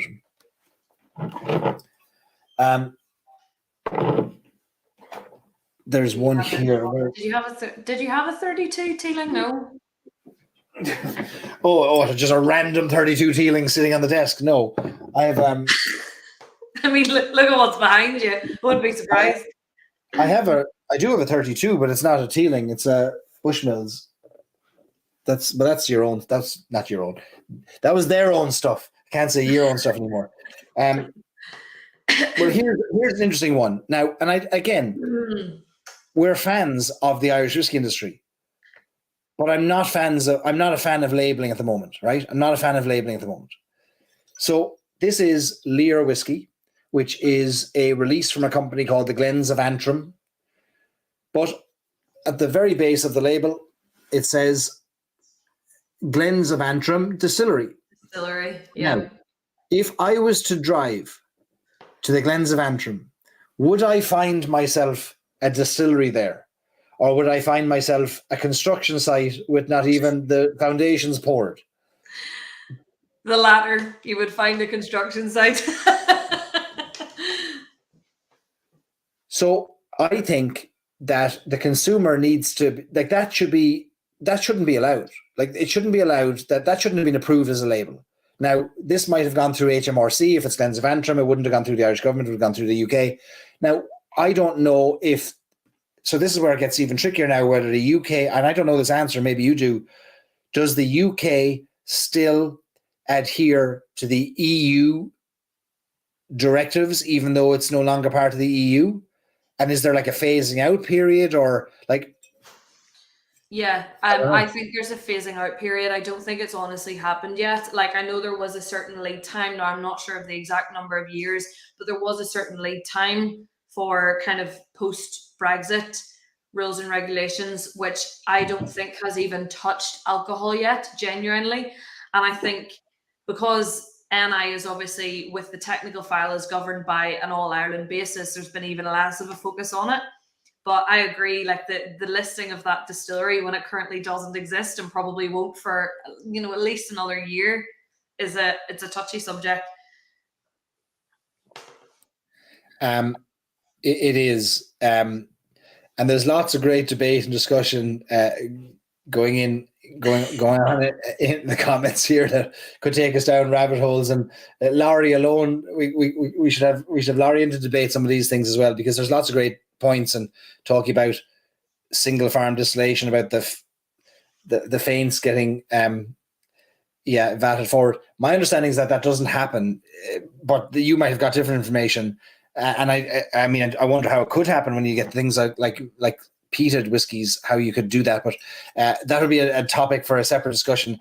And I know from having conversations with many of you that many of you get one answer from the same person that I got a different answer to, which leaves us no better off at the end of the day. And we all think we have the right answer because we heard it from the person, but the person told 5 different versions of the same story. So I don't know. But what I do know is that we as a consumer are, I think, being underrepresented. And I think that there's a responsibility in 2 areas. The first is at a distillery level to abandon all pretense of being a thing that they're not. Number one, it doesn't matter. Like, there should be great pride in being a startup company that is buying whiskey from another distillery, and even tell them, listen, until we have our own stuff, we love what they're doing in West Cork. So we're going to buy from West Cork, and then we're going to have our own stuff eventually. And we're very proud of an all-Ireland economy, great whiskey produced on the island. Boom. And the second thing is, at a governmental level, we need this enforced. We need consumers protected and informed as to what they're buying. And it wouldn't take a whole lot for it to happen. It could be simple things like the whiskey that you're buying that says Teeling 32 on it was made in a different distillery. That distillery is called Bushmills or is called Cooley, and it has had a long journey. 19 years of that journey were spent maturing in Teeling's own warehouses in Loud and whatever it is. It doesn't matter. But just be honest, because we're going to find out anyway. So you might as well tell us. And I think that the government should be protecting and enshrining into law that information. How many people have you heard? Like, for example, there used to be a distillery. We won't even name them now. It's not even worth it. But there was an outfit in Cork advertising a distillery, and people would go to visit it, and there was no distillery there at all. And that's a problem. Like that's where we start losing credibility as an industry, when people start calling us out, and the Yelp reviews and the TripAdvisor reviews saying, well, I bought this bottle of Lear and it comes from where my family came from 100 years ago in the Glens of Antrim. So I booked a ticket from America and I drove there, and lo and behold, there was nothing there but a hole in the ground and a bag of crisps. Well, that's not good enough. It's not good enough. Do you know what I mean? The crisps are great, by the way. Fantastic Which crisps. is great. But I applaud the initiative and the effort to build a distillery. But there isn't a distillery. So right now, this lovely bottle should say Lear Irish Whiskey, Green Crest, Glens of Antrim Company, in brackets, we'll have a distillery soon. All going to plan. Be honest with us. Like, Yeah. what will that cost? Like, I think so. No, there are some releases, to be fair, that are maybe not fully transparent. Maybe they can't be for certain legal reasons or whatever it might be, but they might mention. So, like, for example, some of the Celtic casks, I've seen the back of those bottles, and it's like made from a very, very old distillery in County Antrim or something like that. It's kind of like hinting at it, but not directly saying it, which is also fine, because I guess people, if they did a quick Google, they would probably find very quickly who it was and where it came from. But yeah, transparency is good. Needs to happen more. So Lloyd makes a good point. Like, we are probably the above average consumer. We're not the general consumer, but we maybe have a responsibility too, as above average consumers, to say, are we telling everybody what we should be telling them?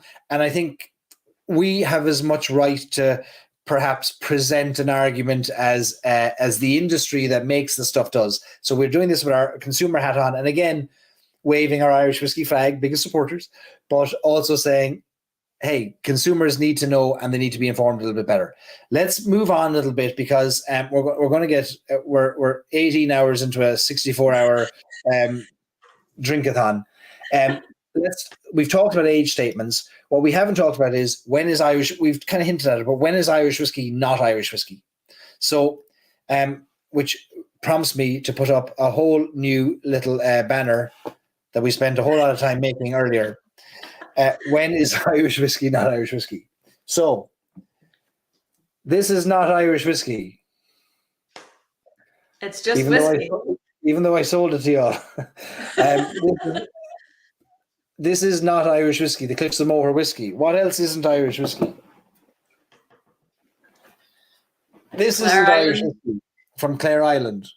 This is a spirit drink, single malt spirit drink, right? See if we can focus on that a little bit. To make it, and this comes back to the labeling. So when we released our collaboration through Stories and Sips of the Cliffs of Moher whiskey, we took the whiskey out of JJ Corrie's revenue department approved bonded warehouse that they had inspected and approved. We moved it a few miles. This is my indication of a few miles, to the top of the Cliffs of Moher, and we put it inside a tower that was not a revenue inspected warehouse for maturation purposes. We left it there for 5 months. We submitted our labels. When it was ready for drinking, we said, bottle it. Bottle it. You know, we commanded it to be done. Like, send for the children. You know, bottle this whiskey. And we submitted the label. JJ Corrie submitted the label, and the Department of Agriculture said, we are not allowing you to call this the Cliffs of Moher Irish whiskey. And the reason is because it left the bonded warehouse while in a wooden barrel. And therefore it has lost its right to be an Irish whiskey. So it didn't alter the taste. It didn't alter what we could consume, but rather it just told us that we can call this whiskey. Can't call it Irish whiskey. Earlier I told you about Method and Madness. That's an Irish whiskey, even though it's not any of the categories. It's not pot still, it's not malt, it's not a blend, it's not a grain. It's just Irish whiskey.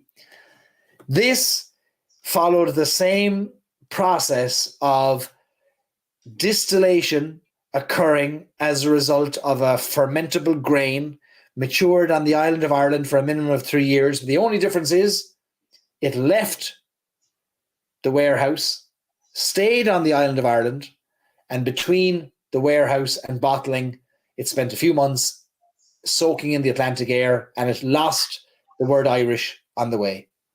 That's when Irish whiskey is not Irish whiskey anymore. So we could argue that for all intents and purposes it is, but the label says it's not. Is that confusing?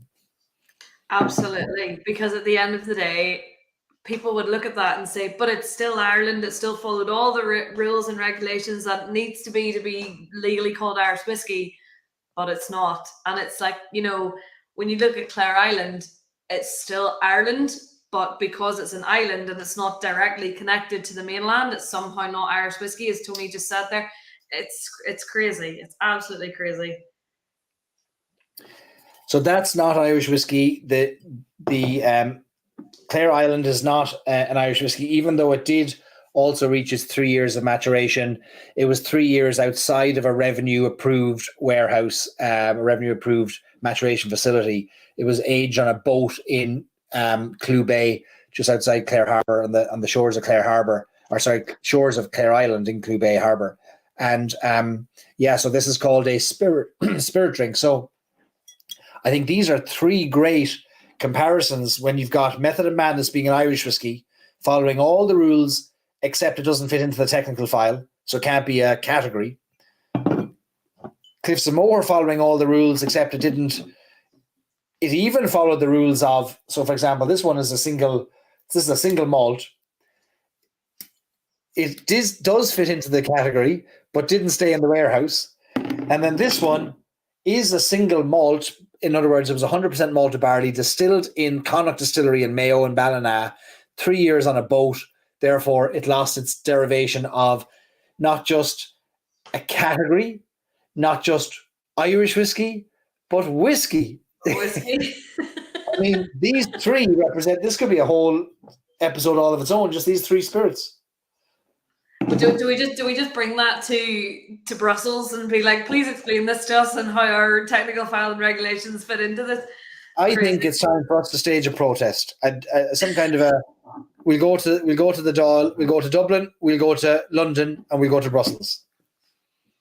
Absolutely crazy. Absolutely crazy. Something else as well, which is kind of going backwards slightly, but we didn't cover earlier, is again, it's a voluntary piece of information on a label. But if you mention a person on the label of whiskey, they have to be kind of professionally equipped to carry out that job. So if you put master distiller, master blender on the label, they have to be qualified and in a position to, I guess, produce or blend or distill that whiskey, which I thought was quite funny as well. But again, that goes back to the point, who's going to check that? Are you really going to lie about a person on your bottle? Who knows? I have seen 24-year-olds called master distillers in Ireland. I've seen 60-year-olds called master distillers. And again, master distiller itself is a non-defined. Now, you could argue, like, for example, on the coopering side of things, my understanding is that a master cooper must study under another master themselves, and they must have gone through a certain period of time with that person. But I don't understand how it ties in with the law and how you can call yourself a master versus a head distiller or just a distiller, for example. And again, more confusion perhaps for us, the old consumer. Chris wants to know, if a whiskey is transported from one place to another between aging and bottling, is it Irish? It can be if it is moved in a swift process between a revenue-approved maturation facility and a revenue-approved bottling. And when I say swift, the only answer they will respect is at or about the speed limit. Did I reach that destination in the time expected? The approved amount of time or the standard amount of time that it takes to move it from A to B. Based on this, I'm going to suspect 6 months was not an acceptable answer.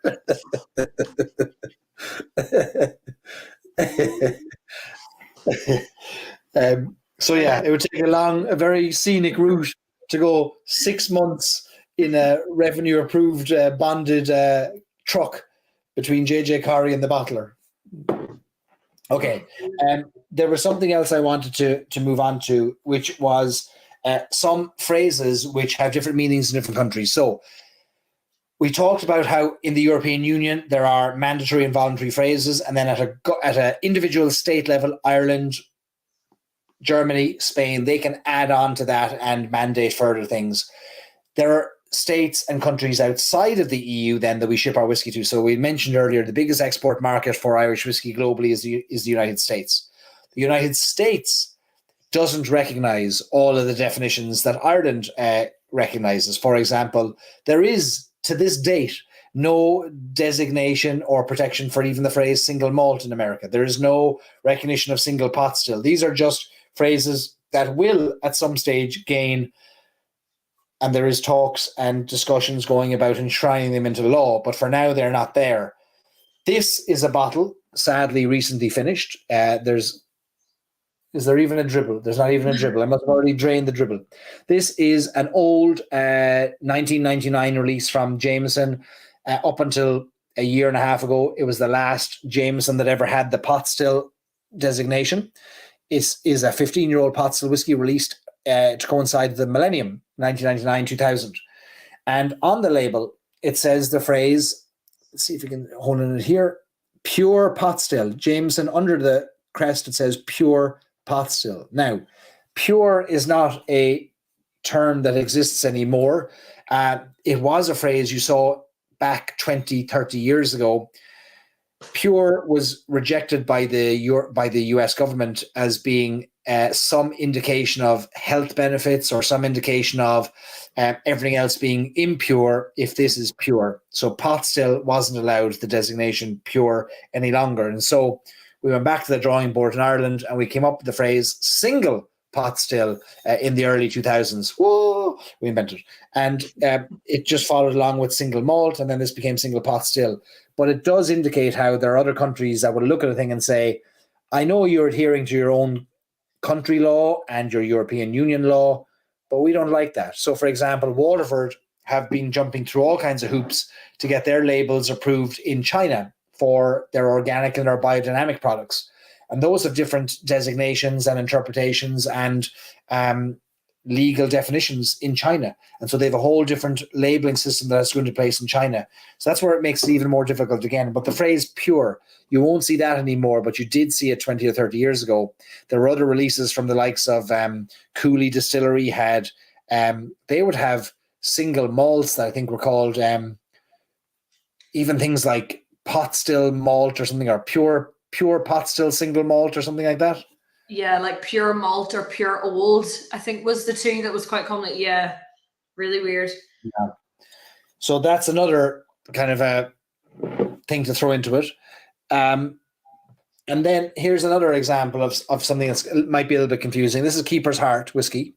That Keeper's Heart, the company that has stolen two of our great whiskey legends from Ireland, Brian Nation, Master Distiller, and Ger Garland, Global Brand Ambassador. This is their core release called Irish and American. Now, what does that even mean? Well, it kind of means nothing legally, but what it is completely voluntary phrases. This is a blend of American and Irish whiskies. It's neither an American whiskey or an Irish whiskey because it's blending two of them. So it's just a whiskey. Now, this technically doesn't fall under the Irish whiskey guidelines because it's not produced in Ireland, but they took whiskey from Great Northern Distillery and they sent it over to Minneapolis and they blended it with rye whiskey and they created this Irish and American. But you might look at that and go, oh, it's an Irish whiskey or it's an American whiskey. Well, it's neither. And that's where it gets tricky again because you almost have to know each of the rules for each of the countries to know what this is, right? Exactly. Each of the steps as well, where it came from, the story behind the brand and things. Yeah, exactly. Which might not be immediately obvious. Now, if I was to remove the plus sign between Irish plus American, I might get the name of a distillery in Ireland. Irish. On Irish, Achill Island. American on Achill Island. So, folks, we have our work cut out for us to get through labels. I mean, imagine you started your shopping with the whiskey aisle. You'd never get to the chicken. You'd never get to the vegetables. No eggs, nothing, no bread. You'd be too busy going, huh? And are they abroad in Achill Island? No, These are abroad in Minneapolis. Scratching your head. What's going on? I'm so confused. This is whiskey. This is a spirit drink. This doesn't fall into a category. What's going on? Now, here's another one for you. I need to pull another bottle out. Keep them happy there, Laura. Do you have the same bottle as me there? I haven't even opened this one, but it might well get opened tonight. Actually, it was one that I grabbed off the shelf earlier. The Bushmills 2000. No, I have a different one. Oh, was that my stolen Sauternes? Yep. There's no such thing as stolen. There's only gifted between whiskey colleagues. All right, here's what we're gonna confuse you all even further. What on earth are you bringing out here? All right. So here are 2 bottles of Irish whiskey, right? And on the front of them, you will see 2 years. Oh, yes. 2011 on the Bushmills and 2022 on the Middleton. What if I told you that both of those years meant different things? We're just pulling out different loopholes and pieces of information here. It's wild. We're going to be hauled in front of governments to give in, based on. We're probably persona non grata now after this. But we're going to get phone calls at 9 a.m. tomorrow morning and be like, "Excuse me, are you debating our laws here?" Nobody's going to return our calls anymore. So this Bushmills is a 2011. It says 2011, right? But I'd have to dig into it a bit more because in tiny, now we're talking size 0.5 font. At the very bottom of the label, it says distilled in 2011, bottled in 2021, right? Distilled in 2011, bottled in 2021. So this is a 10-year-old whiskey. I, for the life of me, cannot figure out why Bushmills has put the year of distillation up here when they're coming up against their big competitor in the world, which is Middleton, who puts their year of bottling on the front.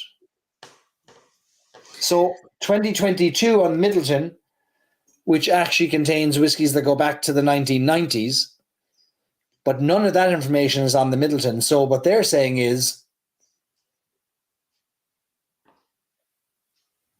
I actually don't know how they're getting away with that, actually. 2022. See, we take this kind of information and knowledge for granted because we know that that's what Bushmills did with the Causeway collection. In most cases was the vintage, so the year it was distilled.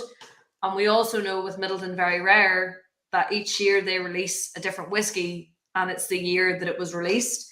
And I feel like we take that for granted. Whereas, again, average consumer walking in might think, is that whiskey, was it only produced this year? Is that a year old? What is that? Yeah, I think we take it for granted. Confusing. I think it's misleading. Like, I'm a big fan of Middleton, as we all know, but that's a misleading. I just think it's a misleading label. They're both misleading in their own ways. And I think that we as consumers don't know enough. Now, there's only so much I'd argue, and I'd agree with the distilleries that you can put on a label. But when you start putting 0.0003 font size here to perhaps check the box of what's legally required, but you put the big number up here, I think you're moving importance, or you're shifting importance to this thing, which is actually more misleading. And I'd argue that if this was properly enforced at a governmental level, we as consumers would be better off. So it's legally, when you're putting writing like that, especially in terms of health regulations and things, it has to be 1.2 millimeters is the minimum size. I would argue that that is much less than that. Have you got the ocular power to detect millimeters at 10 to 2 in the morning after 15 whiskeys? No, I do not. Can you imagine trying to see? This is what I mean. Can you imagine trying to look at that when you're 15 pints of Guinness and 6 whiskies deep on a back bar? You can't see that. Only thing you can see is the logo and the year. You can't see anything else. Mad. Bottom line, I think that there is an awful lot of information unavailable to the average consumer. And I think that there's an awful lot of information, because it's missing, is a crime of omission and is misleading the consumer.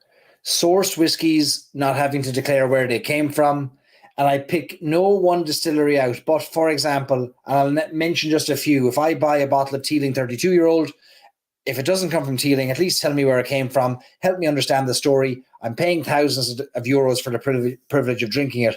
Help me understand it. But likewise, I'm of the opinion, and it's just a personal consumer opinion, that a bottle of Clonakilty whiskey that's not distilled at Clonakilty should tell us that it was distilled elsewhere for Clonakilty, who are releasing it for our drinking pleasure. I don't see that, apart from non-disclosure agreements that distilleries don't want to share, or they don't want, and I can understand some distilleries saying, I'll sell you this, but you better not tell anybody where it came from, because if you develop a bad reputation, I don't want to be associated with you. And I get that. So that's the other side of it altogether, right? Anyway, bottom line is, most of what you see on an Irish whiskey label is voluntary. It's not inspected. It's not helpful. It is marketing speak. The only thing that's mandated on there, which again doesn't mean it's helpful to you, is the name of the producer, if it's a style of whiskey that adheres to the technical file, the address of the producer, the alcohol by volume, and any allergens that are part of that as well. That's it. That's all you are legally being told you need to know. But I think we as consumers could probably fight back and say, we want more. We're paying for the privilege of enjoying these great whiskies, which we will forever support. We're proud of Ireland. We're proud of the whiskies. But I think that whiskey distilleries and brands are missing a bigger trick, which is a broader story than the fact that they created a company 6 weeks ago and bought 2,000 casks to start selling under a different name. Could they not start to involve the story of that whiskey for the 10 years before they ever bought it? Anyway, that's just my maybe divisive opinion. You're right, though. I mean, put it this way, there's less mandatory information required and there's more voluntary information. So there's more that's voluntary than is mandatory in the labeling of whiskey. Essentially, it's not a free-for-all, obviously, but there's a lot of stuff that you do not have to include on there. You could have a very basic label and it's still completely fine. Few questions there that we can jump on. Matt says aged versus bottled. Yeah, look, you don't know on a bottle always with the number what that means. Like, for example, Middleton Very Rare 2022 doesn't tell you. It doesn't even say bottled in 2022. It just says vintage release 2022, which I think would be argued that they would make the argument that's when it was released in 2022. But they don't tell you is that there's 31 or 32-year-old whiskey in there. So that is a confusing thing. Bud says, reading the rules for Irish whiskey or rules for the US, Irish and Scotch, the only common requirement is a minimum of 40% ABV. Yeah, I think that probably would be one of that and derived from a fermentable grain. They all are derived from a fermentable grain, whether it be corn, barley, wheat, oats, rye. David says Bushmills is the, quote, oldest licensed distillery in Ireland, while Kilbeggan is the, quote, oldest. I think the other phrase is oldest continuously licensed is what Kilbeggan uses for what, 1786 or 83 or but doesn't Bushmills, even with the original date it used to use, which was what, 1784, doesn't even that predate Kilbeggan, or was Kilbeggan 1759, or I don't know. I think Kilbeggan, was it, correct me if I'm wrong, maybe give it a Google there, was a few years before that date. Okay. But 1784 was when the old Bushmills Distillery Company was a limited company, was registered, And that used to be on the bottles up until I think the 1990s, when it really when it switched to 1608, because the license was interpreted as being a grant to the area in which Bushmills is now situated, and that's why they went with that, because their opinion was, well, Bushmills is being made in some form since 1608 on this exact area.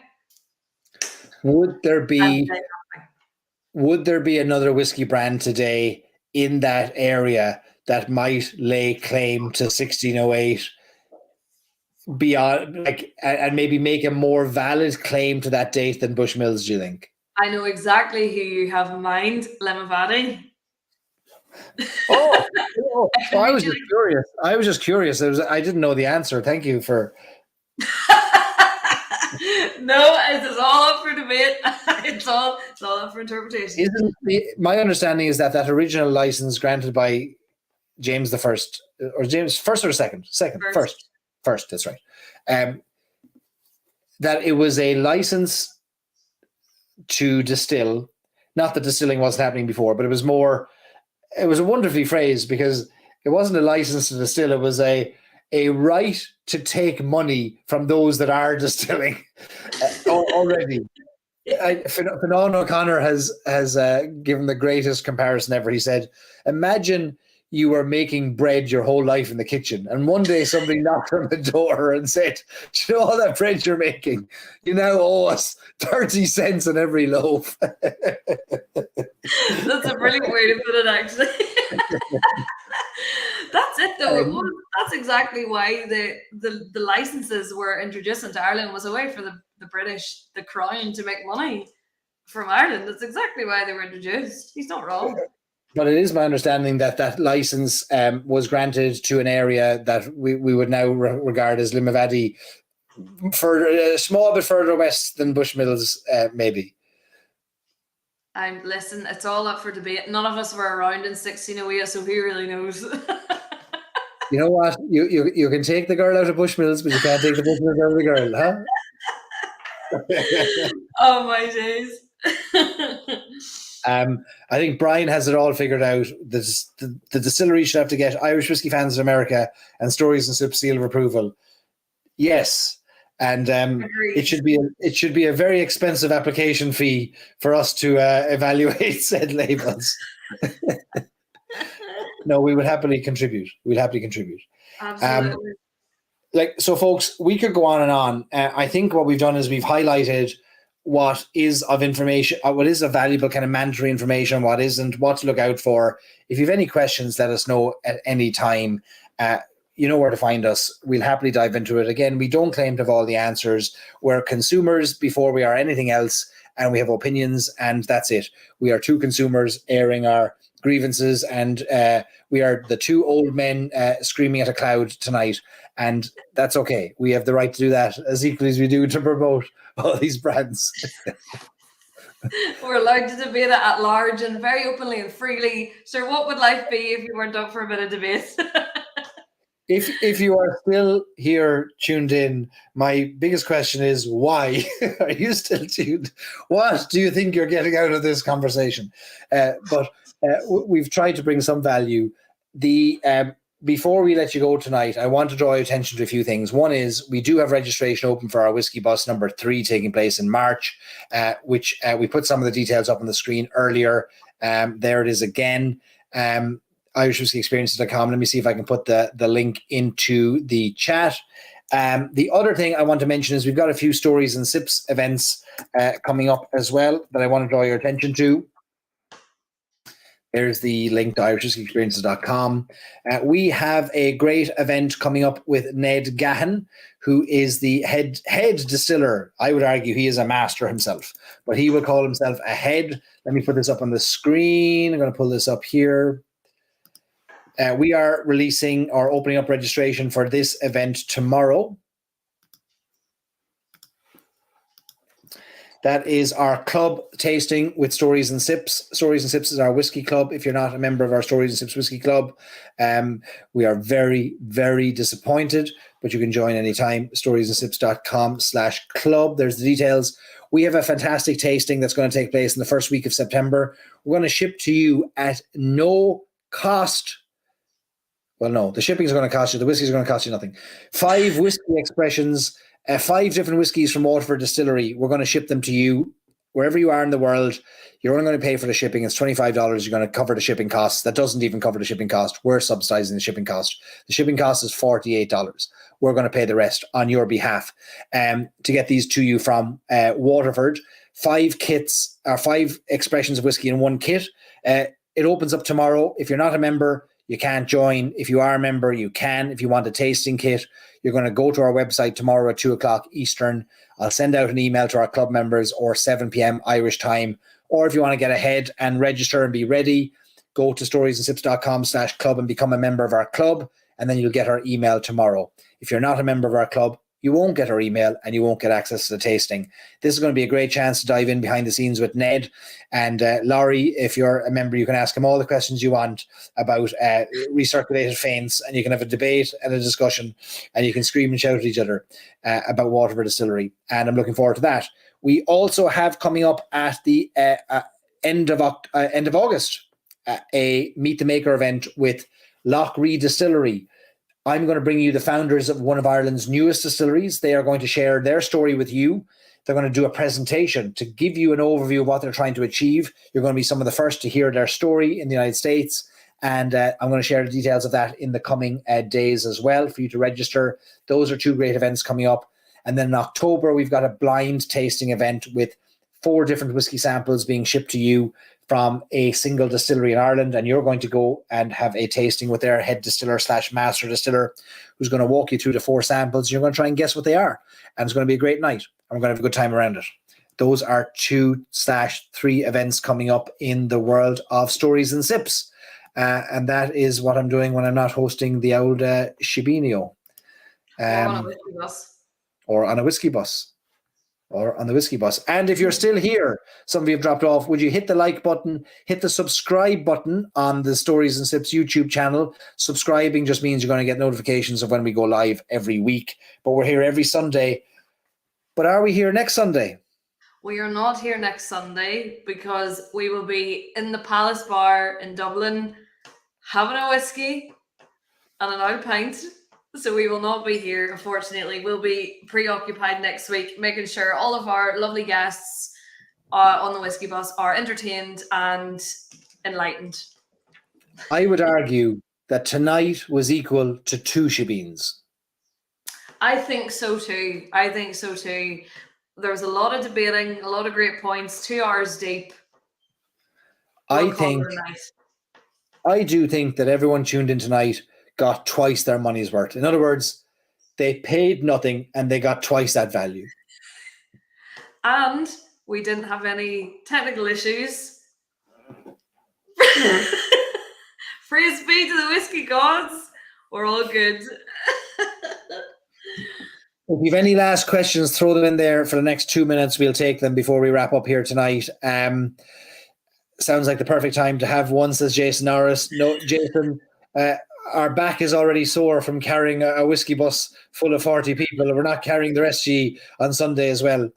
Tony wants to know, will there be a tasting at Gormley's this year? It won't be this year. It'll be in late February, Tony, in 2024. We will be bringing Kevin O'Gorman over in late February. The last few days of February 2024, we're moving the event because we've got a bigger event planned, and we'll share more details of that in the coming weeks. Jason Thornton from Australia is about to leave Australia and fly our way. Jason, safe travels, buddy. Look forward to seeing you when you get here. We'll have a good old time catching up with you. And yeah, that's it. Sinead, no, we're not coming live from the Palace. We're taking a week off. A week off is, there's no week. It'll be a busman's holiday. A week off. It's not a day off.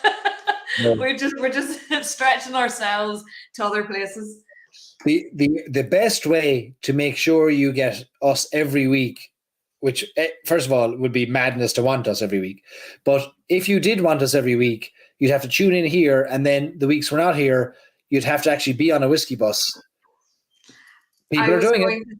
I was going to say that. I was going to say, if you want this level of crack, 7 days a week, come on a whiskey bus. We're yours. It's cheaper than a hospital. Check yourselves in with us, and we'll take care of you for a week. You might need a hospital after, but that's a different story. I'm only joking. You won't. Brian wants to know if label debating will be banned on the bus. I could see many great hours spent with the fabulous crack-filled conversations of millimeter depths of fonts on a label. This will be a most engaging whiskey bus. Thrilling. Why wouldn't you want to come and join us? Lauren, great research you did this week, and great crack you've brought yet again. Thank you. And I'll be seeing you in a few days as we kick off our whiskey bus.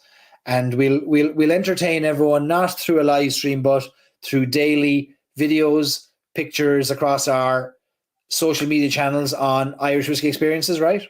Absolutely. So if you're not already following us on Instagram and on Facebook, it's at Irish Whiskey Experiences. My @ on Instagram as well is just simply Whiskey Lauren. Barry's is Irish Whiskey Barry, which I'm sure you know already. Give us a follow. Everything will be documented on there. There'll be reels, there'll be photographs, and there'll be a lot of crack, and we can't wait. So yeah, absolutely. We will carry the torch forward. We will ensure that Irish whiskey is enjoyed and appreciated by everyone traveling with us. And we will see you again in 2 weeks' time. And I will see you. Lauren, you might be on holidays in 2 weeks' time after the whiskey bus.